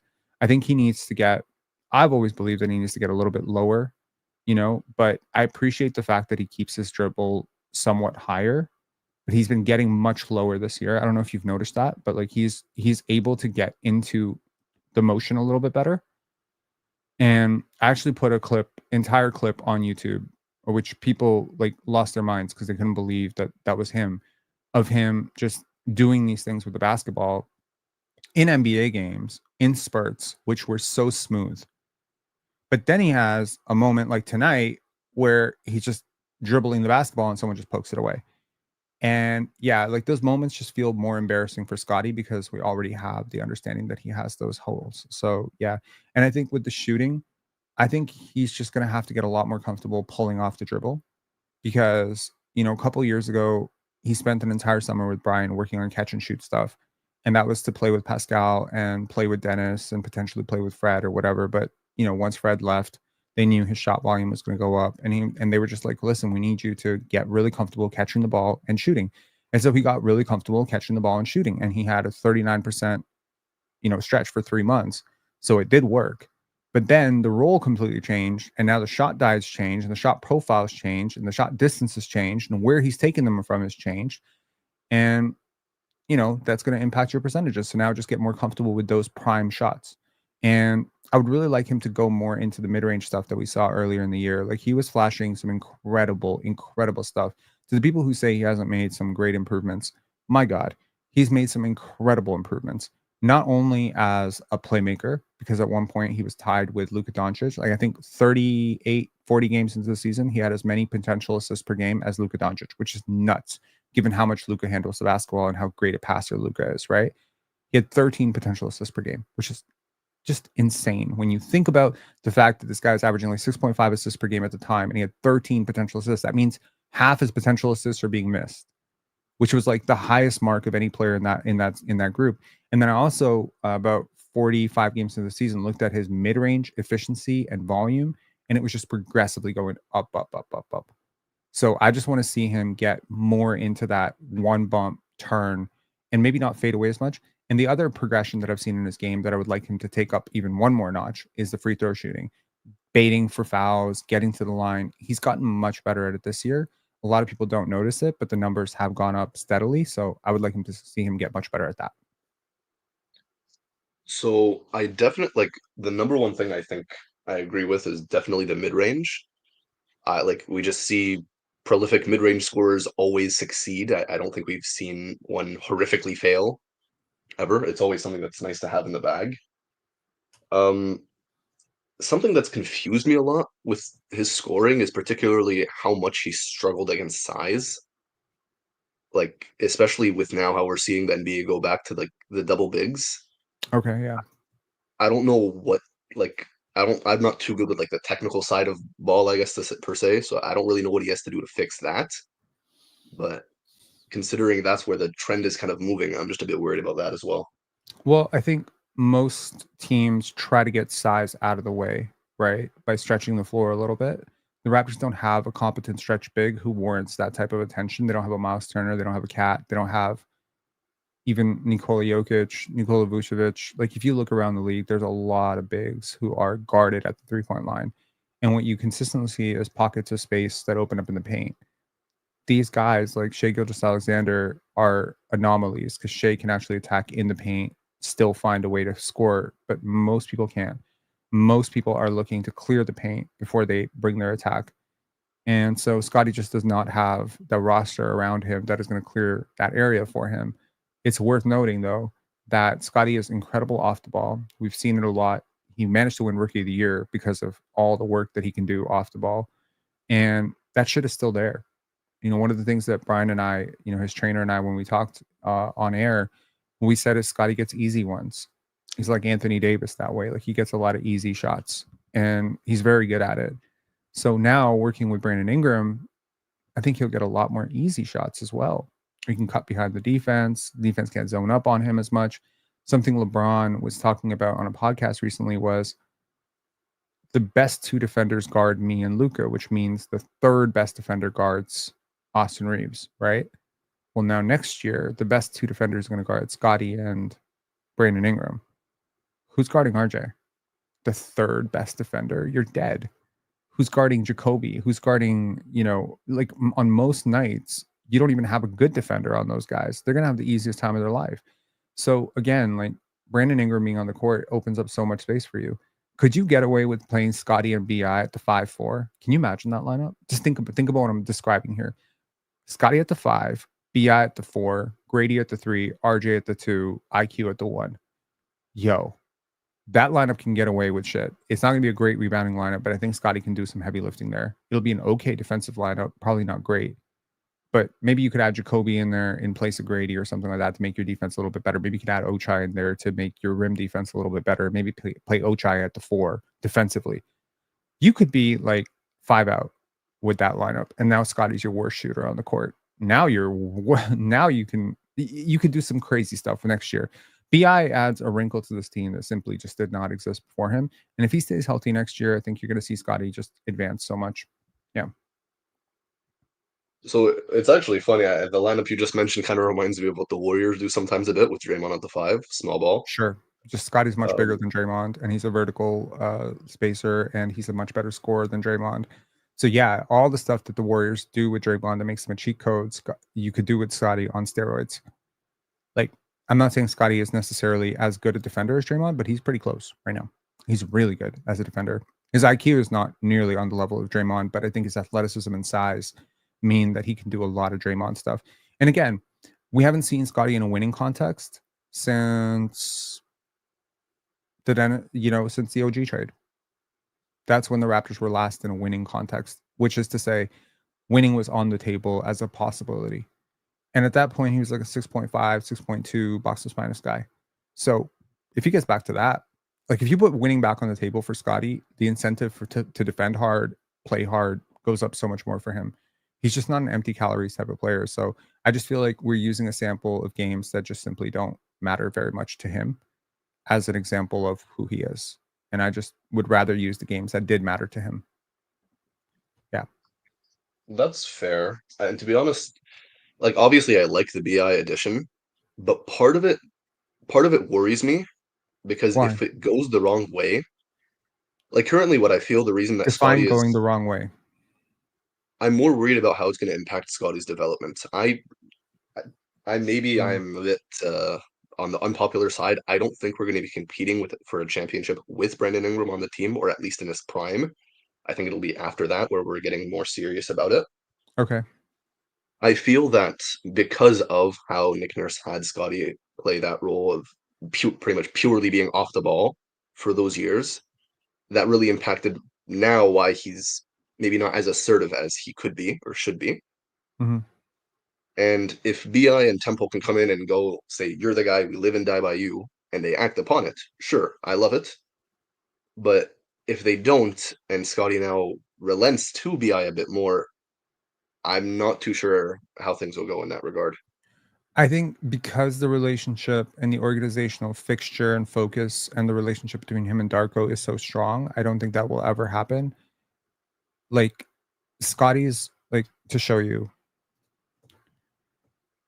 here's Scottie's per 100 attempts, okay? So as a rookie, 17.8. Next year, 18.8. Next year, 21.7. Next year, 23.7. So it's just going up. Steadily, it's going up. Even the points per game, I know people don't understand that he's scoring at a higher rate than he was last year, but per 100 possessions, he's scoring more points even this year than he was last year. And last year, he was an all-star. So what has really changed? His rebounds are almost identical. His assists are almost identical. His steals are up. His blocks are down a little bit. His turnovers are up, but his assists, like his assists earlier in the season were up big time. His free throw attempts per 100 are also up. So that doesn't even factor into the field goal attempts. His free throw attempts are up by 1. And earlier in the season, they were up by almost a 1.5. And that was with RJ, with IQ, with Grady. And again, the Raptors play a very egalitarian style. It's not going to change his shot profile very much. It's probably going to prevent some sort of, Scottie scores 30 points per game surprise season. But let's just be honest, that's not really who he wants to be right now. And that's not what his skill set is. I think he'll get more efficient offense with Brandon Ingram. I don't think Brandon Ingram is coming here to be the man. I think that was made very clear to me, at least, when I was hearing about this, that BI just wants to win. He wants to be in a good situation. He's coming into Scottie's team. He knows it's Scottie's team, and he's not trying to make it anything else. He likes Scottie. He enjoys playing with Scottie, and he thinks he can help him. That's what I understood from a source close to Brandon Ingram a few days before the trade. If, it was going to be pulled, there was still some confusion about whether or not it was going to go through. But BI wanted to be here. BI wanted to be here. And I think players want to play with Scottie because he is because he's so unselfish. I think that's the main pull. You want to play with a guy who's going to let you eat. You want to play with a guy who will let you be an all-star. I think you could play with Scottie and be an all-star. And he can be an all-star too. You could have 2 all-stars. Teams have 3 all-stars. Why can't we have 2 if we're good? So I think the goal next year will be to be good. There will be no draft pick or anything like that to worry about. It's not going to be tanking. Although, God, I wish we tanked for AJ DeBonce. I don't think I'd take another year of this shit. But yeah, I think when the organizational focus turns to winning, I think you'll see a different Scottie. Accepted this because I knew where this was going to go. Because you're triggered over Scottie Barnes. It's not because it's crazy. See, RDM, I'm not triggered over Scottie Barnes. What I'm triggered about is this. If you and I discussed hockey, and I don't know very much about hockey, I'm going to ask a lot of questions. And but the thing is, I do know a lot about basketball. So you're not going to little boy me like I don't know about basketball. Okay. You think you know a lot about basketball? I suggest you Google Dunning-Kruger. So what makes your brain so much? Wait, what makes your brain so much bigger than mine when it comes to ball? Have you ever played basketball for real? Yes, have you ever hooped? Yes, I have. At what level? High school.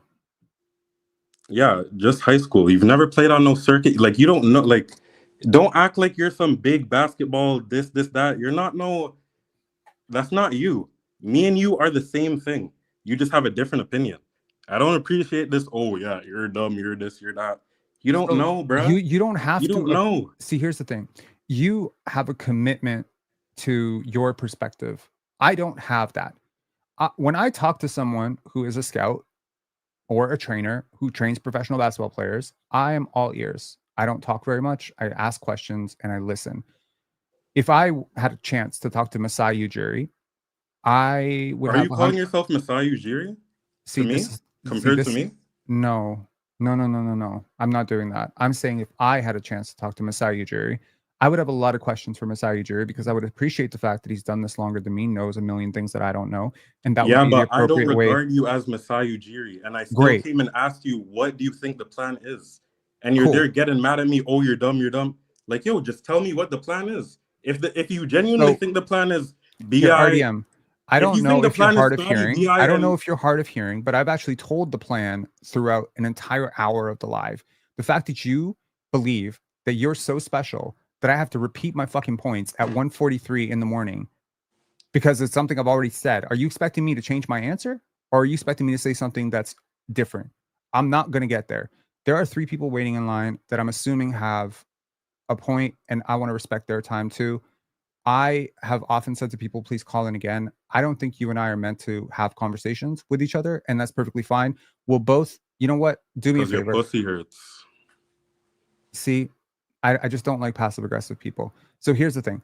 I would like you, if you would like, call in 2 years and tell me I'm wrong. Or call in, No, let's bet. Let's bet. in. No, let's put up 500 right now. Let's send it to a moderator. Let's both send $500 to a moderator. I don't gamble. Okay. I don't gamble. All right, bro. All right. Let's send it to your mod right now. I'll match whatever you want to match. What's the bet? That If Scottie Scottie won't be an Barnes- all-star. if He already Scottie- became one. That Scottie won't be a rookie of the year. He already won that. What would you like? That No, Scottie's going to be an MVP? no. If Scottie's number 1 or 2 team All NBA, boom, the money is yours. Like, I'm not even playing. I'm actually not even playing. I don't gamble, but you know what? If Scottie is second team All NBA, or if he doesn't make first, second, All or right, so third, you're already scary then. You're already scary. You're not serious. see, this is the thing. I don't because gamble. you see that as easy money. You see that It as is easy money, but I don't gamble. And you are not worth my principles or my morals or my God or my Bible. You're not worth it. Nobody's worth it. You could literally put $1 million on the line and I still wouldn't gamble. So okay, I don't gamble. Like what's a godly wager to you? Let's just keep it godly. Let's keep it honorable. Okay, how about this? I will 2 years. Give it 2 years. If he doesn't make an All NBA team in 2 years, call back and tell me that I owe you an apology. And I have a really good memory, so I will remember you 100%. And I will apologize to you and say that I was wrong. Okay? Talk to you later, man. Have a good night. Sam, sorry for keeping you waiting, man. A couple things. I already called in earlier, but that guy is an idiot, man. Honestly, I feel very, very bad for how that conversation went. I don't need to resort to name calling. That's a very low vibration move of me. I think I just need to. The truth is that I've tried to avoid certain people throughout my life that, and I guard my peace very well. And the truth is that I just don't have to deal with certain people in my life. So I don't have a lot of exposure to it anymore. And when I'm confronted with those people, like Gifted on the panel, then it's just like, it's just chaos because I can't deal with it. Like, I can't deal with a certain level of arrogance, ignorance, combination, that cocktail. It bothers me a lot. And yeah, anyways, it doesn't matter. We don't need to take swipes at the previous caller. It is what it is. I think there's probably gonna be like 10 people who are gonna think that I was very, very wrong in that. And I'm actually one of them. I believe I was very, very wrong in that. I shouldn't have gotten him the way. The per possessions thing is it's just insane how people can't understand that, right? Like, I just find that annoying. But regardless, I already called in prior, so I won't take up much of your time. I was just mad about that. So appreciate it, man. I'll leave. Yeah. Peace. For sure. See ya. Okay, we got Extra Saucy and Teeks. I'm gonna bring you both on at the same time because I'm trying to get to sleep at some point. What's up? Oh shit. Hello. Can you hear me? Yeah, what's good? One of you got like a really, really bad background audio. I'm just gonna try to figure out who that is. It is Extra Saucy. Extra Saucy, you got some very, very, very loud background stuff. I'm gonna need you to, just for the audio listening experience of the viewer, I'm gonna need you to calm that down. Yeah. Can you hear me? Yeah, what's up? Bro, you called him dumb 5 times. Yup, I did. Okay, Teeks, what's up? Nothing. I don't really got nothing. It's quite late right now, to be honest with you. But to be honest, as a Raptors Are you on the East fan, Coast? No. Can you hear me? You on the East Coast? No. Yeah, from Toronto. It's not late. 1:48. Damn, I'm old. 1:48. It's pretty late. Yeah, man. Anyways, what's Getting up? old, yeah. I'm getting old. Nothing. Just as a Raptors fan, I'm like, I love Scottie. Believe me, I love Scottie. As a player, what he does everything. Swiss Army knife, love it. But hard to watch sometimes. hard Okay. to watch sometimes. So I would like at least some optimism. That last caller was I don't know how you accept that. How I Don't know how accept you that? accept that. Yeah, how you accept that. Like just Uh, callers to come in and just like, bash our team sometimes. Like well, here's the thing. bash I our think players. I want to I assume that understand I understand everybody has a good dialogue. intention. Pardon? Yeah. No, like I understand dialogue between like, callers and such, but the bashing is just not with it. I But don't think besides that. I don't think he was trying to bash. I think he was probably trying to understand like why I'm going at the numbers that I'm going at and why my expectation deviates so strongly from his expectation. And honestly, we have a difference of opinion about Scottie. And whereas I think maybe like 3 years ago, I was very fiercely defensive of Scottie because there was all the allegations that he doesn't work hard and all that stuff. And last year I was cool as a cucumber. I was very cool last year. It was great because things were going well for Scottie. He made an all-star team and all the haters went into their friggin' nests and they burrowed up for the winter, they dug themselves a hole and then they sat in it. But as these things go, unfortunately, they heard he was having a bad season, so they decided to come back. And it's tough. Look, I unfortunately, I would love to talk to you about this, but I don't want to bore the listeners who've been listening to the whole live. I literally talked about this less than an hour ago. Yeah, So like if I you would just like an punched answer in. to that, but to sum it up very briefly for you, I love the organizational culture that they're building up, and I like the pieces that they have. I think if you look at teams that have won consistently, there's a lot of common threads. Defense is usually one. Team camaraderie, off the court. Even if you look at depth, right? Depth, willingness to win, getting the right people in the room that actually care about winning and not about other stuff. I think the Raptors have all the ingredients. So it's like, it's like this. That's how I would put it. They bought the lemon, they got the water, they got the sugar on the counter. Now it's just put it all together and make some lemonade. You know what I mean? You got all the ingredients. It's right there. Yeah, BI helps a lot. The top 7 pick helps a lot. I mean, you're really talking about like you're not losing anybody next year significant, right? You're losing Chris Boucher, which I think is marginally significant. And you might not lose him. And then all these young players get better. We've already shown that we're pretty much a 40-win team if we're trying to win. And you're just adding Brandon Ingram and a top 7 pick to that. Beautiful. Like you could be a 50-win team next year. I really don't like. I don't gamble, but if I did, and Vegas sets the over at 32 next year, easy money. So yeah, like I think this is gonna be a very big surprise team next year. Look, man, and if you want any evidence of my history of being right about this shit, I said the Pistons were much, much better than people were giving them credit for last year. I made a video saying like at the height of their losing, I was like, just wait, this team's gonna turn it around. Like y'all sleeping on all these pieces. Asar's good, Jaden's good. I didn't say Cade was good, but like so I guess what I'm saying is like it looks bad because it's supposed to look bad. Yeah. When you play And when you play 4 fans, rookies and a 10-day guy, like you're gonna Yeah. be bad. You're supposed to look bad. But look at how hard they're playing. That's a huge thing. You know what I mean? Like when you think about what motivates a player to play basketball, hard, right? Winning, money, and that's it. Winning and money. That's pretty much it. Yeah. Like winning and money. And stats, I guess numbers, like their numbers, their fame, glory, all that shit. Well, you're not winning, right? There isn't a lot of Unfortunately. money on the line. There's not a lot of guys who are in contract years. In fact, we don't have anyone in a contract year right now. As far as I'm concerned, everyone's on the book next year except for Chris Boucher, who's not playing. So it's not like a Fred VanVleet situation where like the guy's going out really, really hard because there's money on the line. It's not a Jerome James situation with New York or Seattle where it's like, oh, he's about to get paid. Jamal Shed's not about to get paid next year. Scottie's already inked his contract. So what incentive do these people have to go out and play as hard as they did tonight, which is so incredible? What incentive does Jacoby have? He's 3 years away from signing his extension. What incentive does he have? These guys are buying into their trust.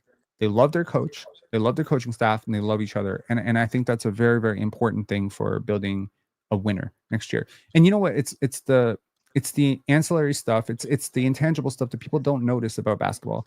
Think about like Brandon Ingram, right? People say Raptors never get free agents. Have you heard that before? Of course, yeah. Who's the best free agent in Raptor history? Ooh. Biggest signing, not the best, biggest, most noteworthy free agent that comes to mind for you. Damn. Probably off recency bias, there'll probably just be Kyle Lowry. Kyle Lowry was not a free agent acquisition. We acquired him via a trade. Ooh. So I don't know. I'm stuck. Hedo Turkoglu was probably the biggest signing. Yeah. He was coming off a big run with Orlando, and the Raptors had built up this very European culture up here with Andrea and all those guys. And Hedo was very excited about that. Was DeMarre Carroll a signing for us? Yes, DeMarre Carroll was also I another remember big that coming signing. as a LeBron stopper, supposedly. Sure. Yeah, we signed him on the wrong side of 27, but nevertheless, those two are probably the biggest signings. We paid, quite a bit of money for those guys. And I would argue Brandon Ingram is twice the player that either one of them are. No disrespect to any of them, but BI is a legit all-star. Neither of those guys were real all-star type players, right? Brandon Ingram chose to come here. We had to give up something, but this is basically pre-agency. So he's our first pre-agent. Well, he's not our first pre-agent. He's not our first. I guess Ochai was like a pre-agent, but yeah. Kelly was a pre-agent. Thaddeus Young was a pre-agent. Jakob Poeltl was a pre-agent. These are not free agents. They are pre-agents because their team does not want to sign them. And they ask them, where are you willing to go? That we can go and facilitate this. And so it becomes easier for you to sign that contract because now the team doesn't need cap space. They can have your bird rights. So we did it with Thad. We did it with Yak. Both were pending free agents, as I mentioned. We did it with Gary Trent. That was another one. So the Raptors have shown a tendency to trade for pre-agents. And we don't get credit for those because it's usually lesser known players like Gary Trent Jr. didn't really have a say. You know what I mean? It wasn't like he chose to come here. I mean, I'm sure he was cool with it, but it's not like he went up to Portland. It's like, I demand to go to Toronto. That's not what happened. And if that probably didn't happen for Thaddeus Young because either. of Norm's contract too. Right. But with Brandon Ingram, it did happen that way. He did ask to come here. He did want to come here. This was on a very small list of teams that he wanted to go to. And I think of that, and I think that's basically like the biggest free agent signing we've ever gotten. And the fact that he won't play this year makes him a real free agent signing. So yeah, we're just paying his contract so that the Pelicans don't have to. And that's it. And they got a first round pick for it. And that's it. BI is basically our big free agent acquisition. But why did he want to be here? Why does BI want to be here? Because he's played against us. He's seen us. We went into what happened when we went to New Orleans. We whooped that team. He was there. He saw that. And what did he observe? He observed a team that played together, a team that was playing hard, a team that communicated well, a team that was laughing, dancing, doing pregame shoot around. They were doing that Garrett Temple thing. And he probably looked over and said, damn, that looks fun. I could fuck with that. Holy yeah. And that's probably what happened. Sorry, brother, but my phone's about to die. All right, man. Peace. Talk to you later. Yeah. Thank you. Okay, Extra Saucy, we're going to see if your audio is a little bit better. Extra Saucy, what's up? Is it better? Yes, it is. What's up? Okay, awesome. I think I just had to switch browsers. Cool. My question is a little, I guess, off topic from what you've been talking about, but it's more play-in related. Player related? Okay. Play-in, sorry. Play-in, okay. Yeah. Do you watch the CFL at all? No. Okay, Canadian Football League? I don't watch football, so I definitely wouldn't be watching the Canadian Football League. For their playoffs, they use they have East-West, but they use if the record of the West team is better than the lowest East team, then they get moved over to the other division for the playoffs. Okay. And I was thinking about something similar for like the 8-9 seed of the play-ins for East and West, where if it is mismatched enough that like some Western teams could transfer over. Just for the playoffs? Yeah, just for the play-ins, like 9-10. So help me understand. I don't know anything about the CFL. Are there teams scattered all throughout Canada for the CFL? Yeah, basically. Like, is it all the way to Vancouver, all the way to Nova Scotia, like all the way across? It like basically stops at Ontario. So it stops at Ontario and goes all the way west to BC? Yeah, the CFL doesn't have that many teams. They have like 8-9 teams. Okay. That might be why they're able to do it. Yeah. I think for the NBA it would be more a rivalries thing, because if you swap the teams every year, you form new rivalries, and rivalries are a really big thing in sports. So for instance, right now we're seeing a growing rivalry with, and again, rivalries are a little bit harder in the NBA right now because players don't stay put, right? But consider the other day we had the Minnesota Timberwolves versus the Denver Nuggets. And this is a team that had whooped the Denver Nuggets in the playoffs last year, infamously locking them up, making them look stupid. So that game had a lot more gravity because of that. But if the Minnesota Timberwolves had to face the Indiana Pacers, then we would never have that be regular. So the repeat element of the storytelling and the rivalries, I think, would make that harder. There's been a lot of talk in the NBA about 1 through 16 seeding and why that would make it a lot more fair, but I don't think it's going to happen. I think conferences mean too much. Yeah, You also so play your conference more often in the NBA, right? Like the Raptors play every team in the East 3 to 4 times. They play every team in the West twice. So if I'm the Raptors, like, you know what I mean? Now I got to face the Pelicans. Like, I don't know. Yeah, But, no, I yeah. guess, but I guess it could also create more interesting storylines of, say, like the West is like super stacked, then Mhm. a Western play-in. You can have a West versus West final. Okay. How would that work? Well, I mean, because would that pretend, let's say the Suns weren't, or like the Mavericks got all their players back and they were in the play-ins. They got switched over to the Eastern Conference and then they like ran through. But how would that be good? Because the Mavericks would never get out of the Western Conference Finals, right? I guess, but then it still means they deserve to be in the finals because they ran through all the Eastern teams. But then what about all the other teams that were better than them in the West that didn't have the luxury of sweeping through the East? See what I mean? Like if the Mavericks are the 8th best team in the West, right? Let's just assume. Let's pretend for a second that they're the 7th best team in the West. And let's just say the 7th best team in the West becomes like the 3rd best team in the East. But because of your system, they slot over. And let's just say due to some miraculous shooting luck and maybe some injuries to Boston or Cleveland or a choke job by Cleveland or something like that, they make it to the finals. Why did they get to go through the weaker conference when the 6 teams that were better than them in the West didn't have that luxury?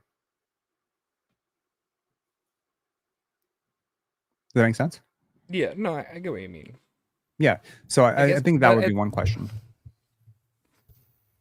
Yeah, but I guess that's the same thing where it's like, what then? Why have the Eastern teams play at all if they're that bad, right? Just have only Western Conference play each other and then choose the best team at that point. I don't necessarily even think that's it. I think I feel like if they're good enough to sweep the entire East, then like it's. Well, I mean, you just have. I mean, I don't want to dismiss the value of winning 4 games, but you just have to beat a team at a specific time. So I mean, injuries could be a factor in this, as they often always are. You know, luck can be a factor into it. Teams just go unconscious from 3. Sometimes teams go cold from 3. I mean, we saw James Harden and the Houston Rockets go completely cold from 3. And, you know, one could argue they were supposed to win a championship that year and they just couldn't make a shot. So it's like, you know, it happens. Kevin Durant, foot on the line. If his foot's not on the line, maybe Giannis doesn't win a championship. Now what are we saying? We're saying the Brooklyn Nets are champions. It's really a game of inches. Basketball is fully a game of inches. Ton of what ifs, right? Yeah, it's very much so. So I think that's very difficult. But it's an interesting thought experiment. I think it's been talked about a lot. Definitely, there are videos breaking this down better than I probably can with my sleepy brain at 2 a.m. But is there anything else you wanted to talk about? No, that was the main thing. Cool. All right, man. Thanks a lot. Have a great night. Enjoy yourself. Sorry about the mic issues. Oh, no worries. Peace. Okie doke. All right. Well, that was a lot more pleasant. Those last few calls were a lot more pleasant. I want to apologize to everybody. Not really, but kind of. Sorry. I'm going to try to be complicated when I say this. Look, I was very nice while my PCL opponent spoke over me and consistently lied. And being nice in that situation and being polite got me kicked from the PCL because everyone's telling me that if I'd called him out for lying and if I had, you know, said something, then it would have displayed, you know, that the judges would have cared about that. And I think sometimes I'm being too nice by allowing people to invade my peace. I don't want to be. I don't think. I think people, for whatever reason, I think they see me and they think that they can just talk bullshit sometimes. And I don't really grow up like that. Like, there's a lot of people in this world that have never been in a fight. I've been in plenty of fights. Like, I'm not a person who's like a keyboard warrior. Like, if I don't like your content, you're never gonna see me in your comment section. You ain't seen one comment from me in hello and welcome ever. I don't think. Maybe one, maybe max one ever. You That's not my style. That's not what I do. So I will never understand or comprehend the probably I will never understand or comprehend the type of person that watches these lives every single day and hate watches. I will never understand you. I don't understand the type of person who calls in and says your content is trash. Blah, blah, blah, blah. Why are you watching? Like, I don't watch content that I think is trash. I really don't. I watch content that is either informative, which is to say, hello and welcome. I have to watch it because I want to understand what's happening, or I watch it because it's enjoyable. There's only two reasons to watch content, and that's it. I don't hate watch anything. It's not. You've said this so many times, man. If you think that he cooked, you are effectively what is wrong with the world, because people like you assume that the person who has the bigger zinger won the debate. You had a grown adult, come up here and explain to me why per 100 and per 36 minutes stats were fake. And you think he won the debate? You think he won the point because I didn't want to gamble? Jeez, man. You got some. It doesn't matter. It is what it is, man. I'm gonna here's the thing. I don't want to get toxic, to the point where I'm getting back to the shit that I was doing 2-3 years ago, where I was crashing out every single day. I don't want to do that because I don't feel like that's bringing peace to my life. I also want to understand that this is entertainment, and sometimes sports talk, barbershop talk can get a little bit rowdy, and people can say some stuff that maybe some people find very rude or offensive. But if I say you're on crack, you know what I mean?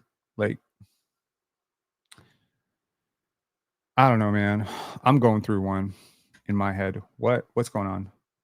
Ban who? Ban Kendrick? Why I gotta ban Kendrick? No, man. For all we know, it's Kendrick Lamar's burner. No, it's not. Kendrick Lamar got better shit to do at 2 a.m. than listen to me talk. Oh, man.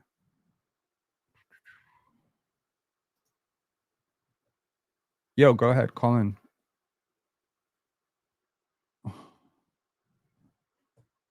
Yeah, you can call in. If you want to talk about Ace Bailey, we can talk about Ace Bailey very briefly. We had 3 hours and 17 minutes. Jeez. This is what I get for putting Scottie Barnes in the title. Is a whole bunch of lames crashing out on me.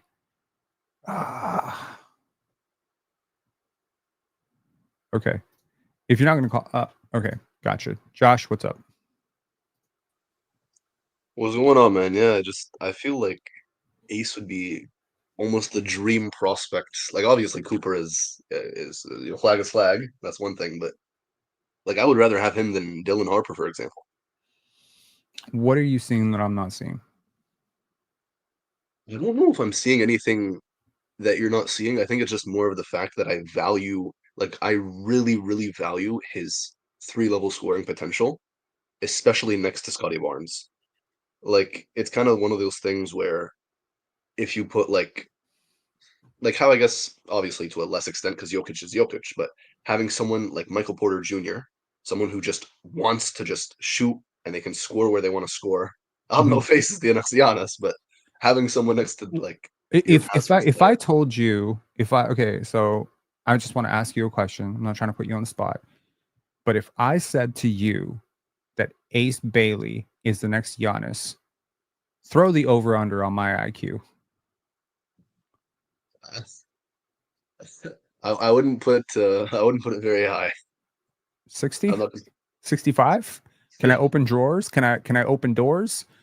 Can I drive? Can I legally drive? Can it be 85 so I can go work at Walmart? Bro. That this dude thinks that I got cooked in the last debate and then says this shit. bro, you just cooked yourself. Wow. Anyways, look, I think you said 3 level, and I understand that. The game is very smooth and it's very, very aesthetically pleasing. And I'm a little bit higher on him than I was coming into the year a little bit. Like after I saw him the first 5 games, I was like, I don't know about that. There's a lot of question marks, and it leans me more into Michael Porter Jr., Rashard Lewis territory than it does into anything closer to Paul George or Kevin Durant, because he didn't get to rim very well. And I think that's a possibility of, like, it could get a lot better at the NBA level, right? Like, it could get so much better. Like, he could pop and he could be the 3rd best player in this draft. Easy. So I remain very open to that being a possibility. Even if it's not a likely possibility, it's a possibility.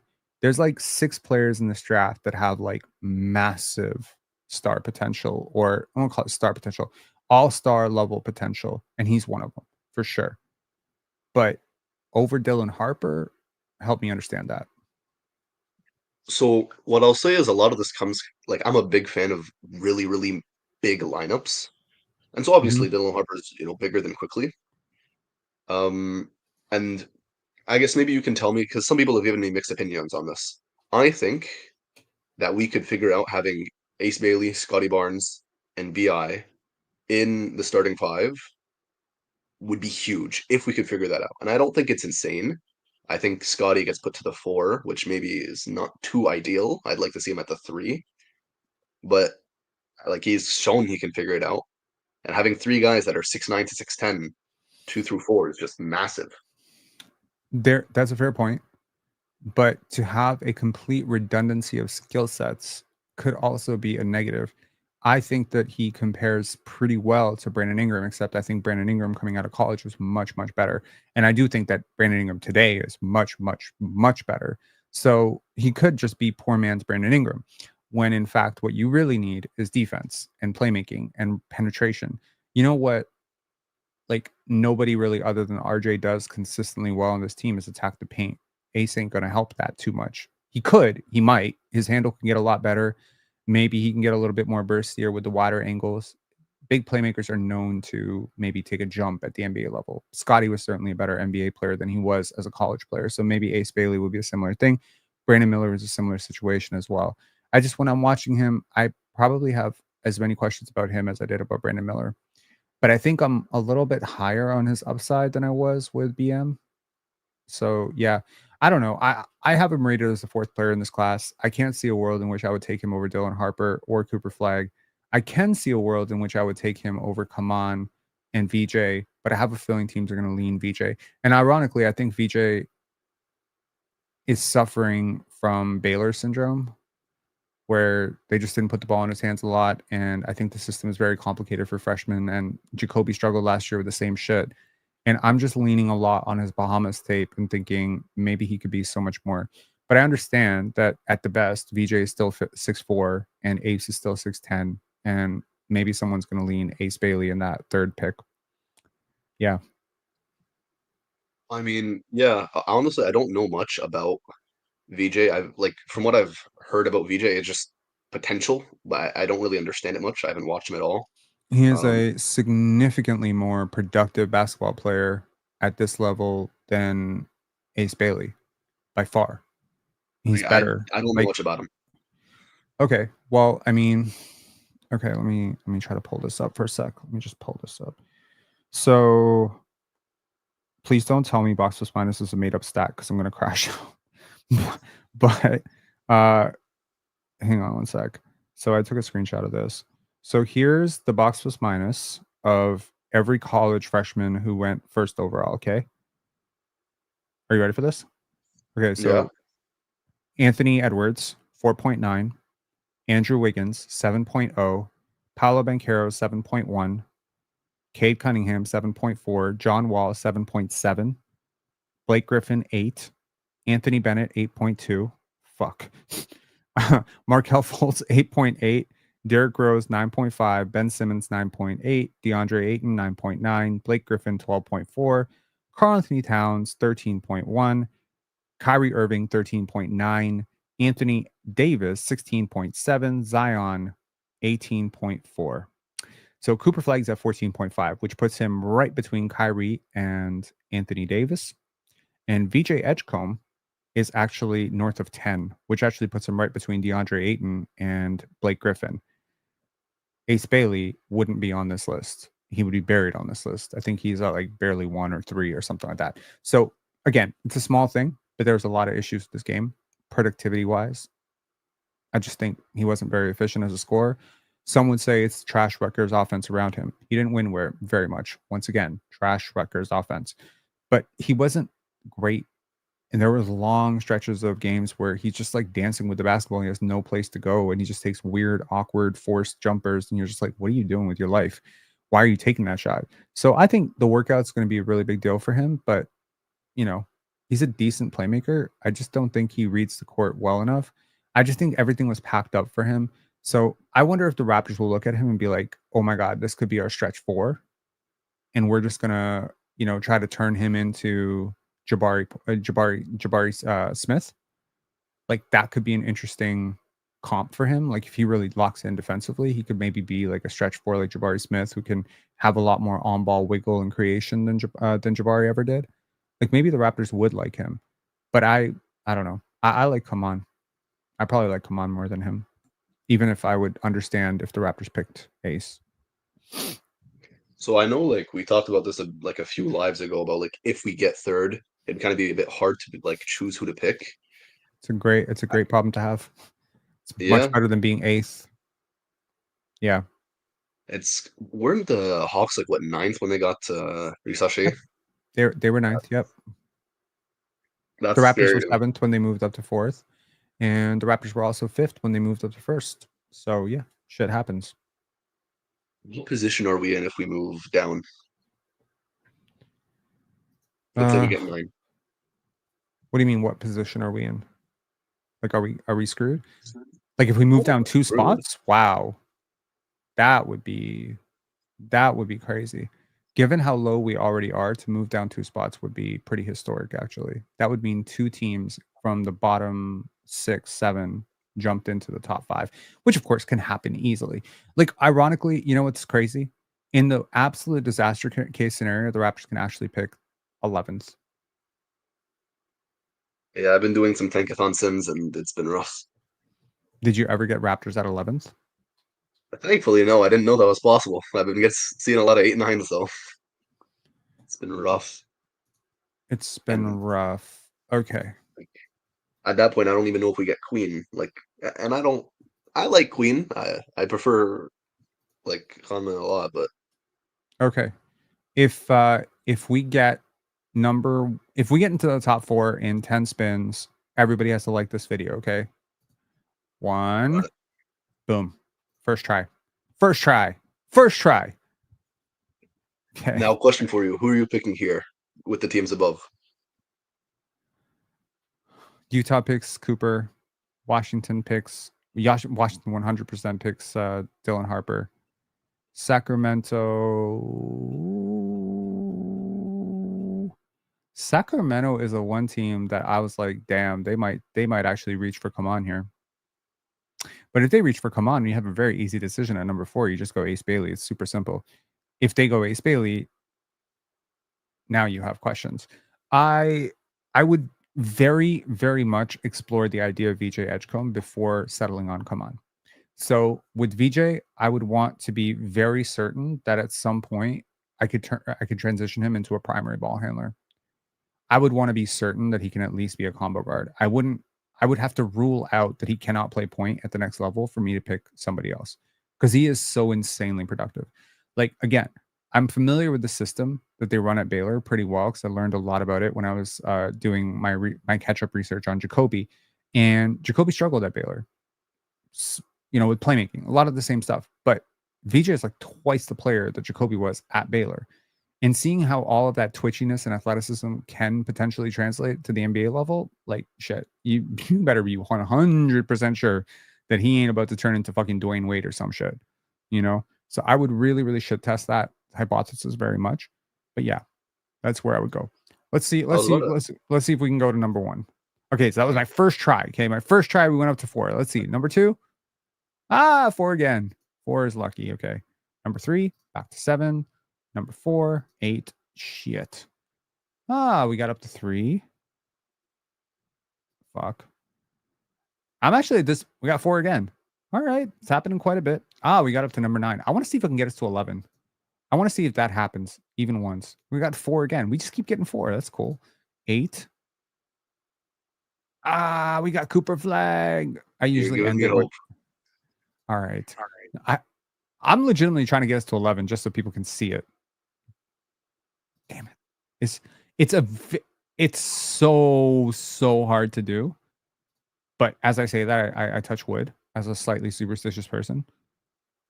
We get into If 9. we do get 11, obviously it's not a lost season, but it's rough for sure.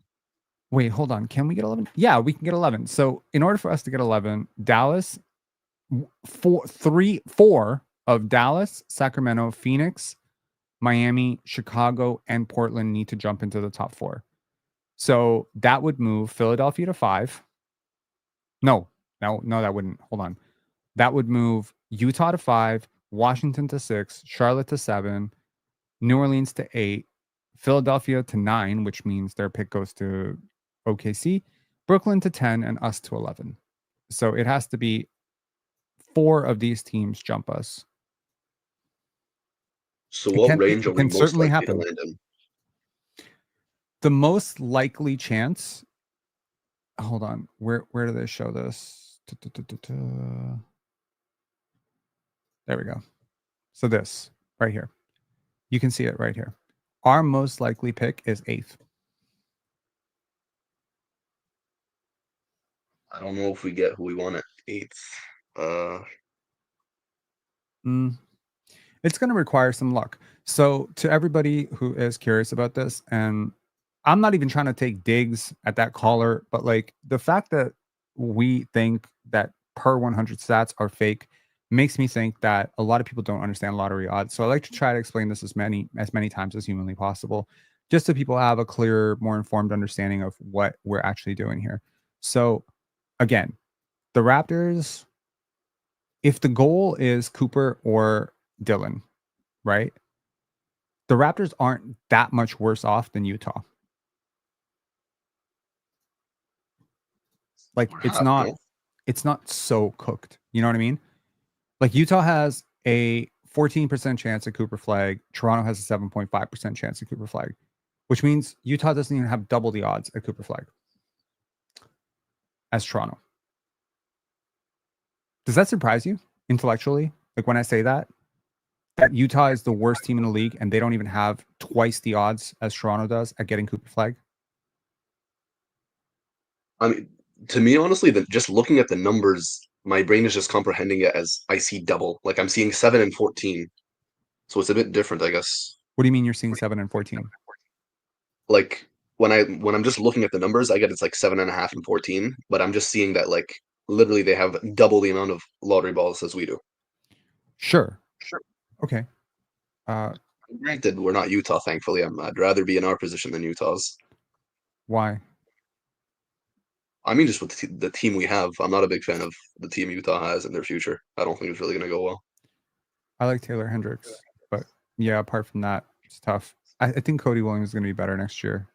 But yeah, I think, okay, so again, when people think we are 7th and they are 1st, again, intuitively, I think they think that Utah has a really strong chance to get Cooper flag and we have no chance to get Cooper flag. And what I'm trying to say is it's like their odds are not even twice as good as ours at getting that top pick, which I think surprises some people when they really think about it.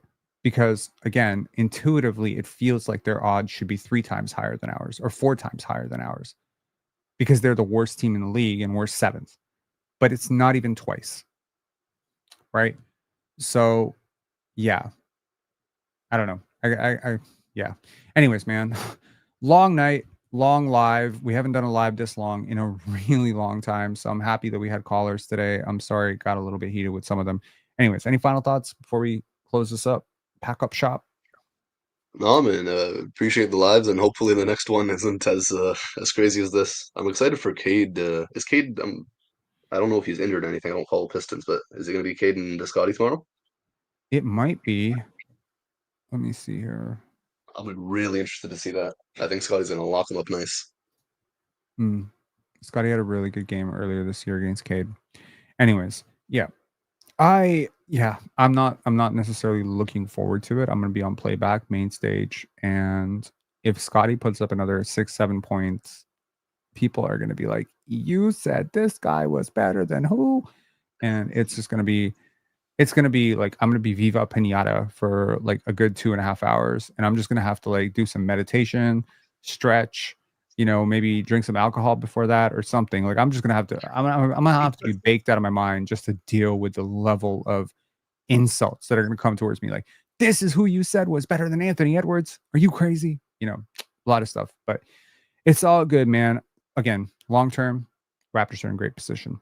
Thanks. Appreciate you. Appreciation. Peace.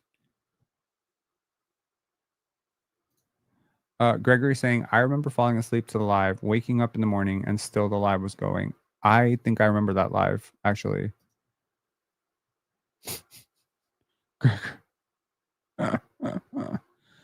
I can't believe I missed this super chat. This is hilarious. Fuck money, fuck it. Why did I not show this earlier? Man, I appreciate you so much. Thank you so much, Gregory. I believe that KP saying, I believe that Jacoby has a decent shot at being a 25 point per game scorer someday. Might be crazy to think right now, but I don't know. I just have this gut feeling. I can't say I share identically in your enthusiasm about Jacoby Walter. I love Jacoby a lot. I wouldn't go this far yet. However, what is interesting is if you told me he became a 25 point per game scorer, I wouldn't be shocked. It wouldn't be shocking. Like, I'd be a little bit surprised, but I wouldn't think you were lying. Like, if you like, let's just say, okay, I fall asleep into a coma. I wake up 4 years from now. I'm like, oh my God, what's happening with my Raptors? And you say, you won't believe it. Jacoby became a 25 point per game scorer, Rob. I don't know. I'd be like, that's awesome. Like, I wouldn't be like, nah, stop jostling, stop lying to me. I wouldn't do that. So yeah, I think it's in the realm of possibilities. I think it's possible. I don't think it's likely, but I think it's possible.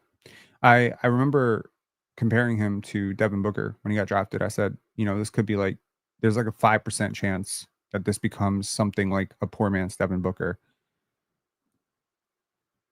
I don't think he's anywhere near as explosive as Norm, but I also think that he has a chance to be better than Norm.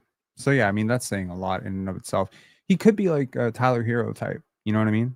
Like, that could be it. Anyways, yeah, again, to the people who are going to message me after and say, Rob, I can't believe you said this. I'm just owning myself, man. I listened to a friend of mine. I listened to his live today, and I was just listening to him, and it reminded me of the good old days. It reminded me when I didn't think too much about how things were being perceived.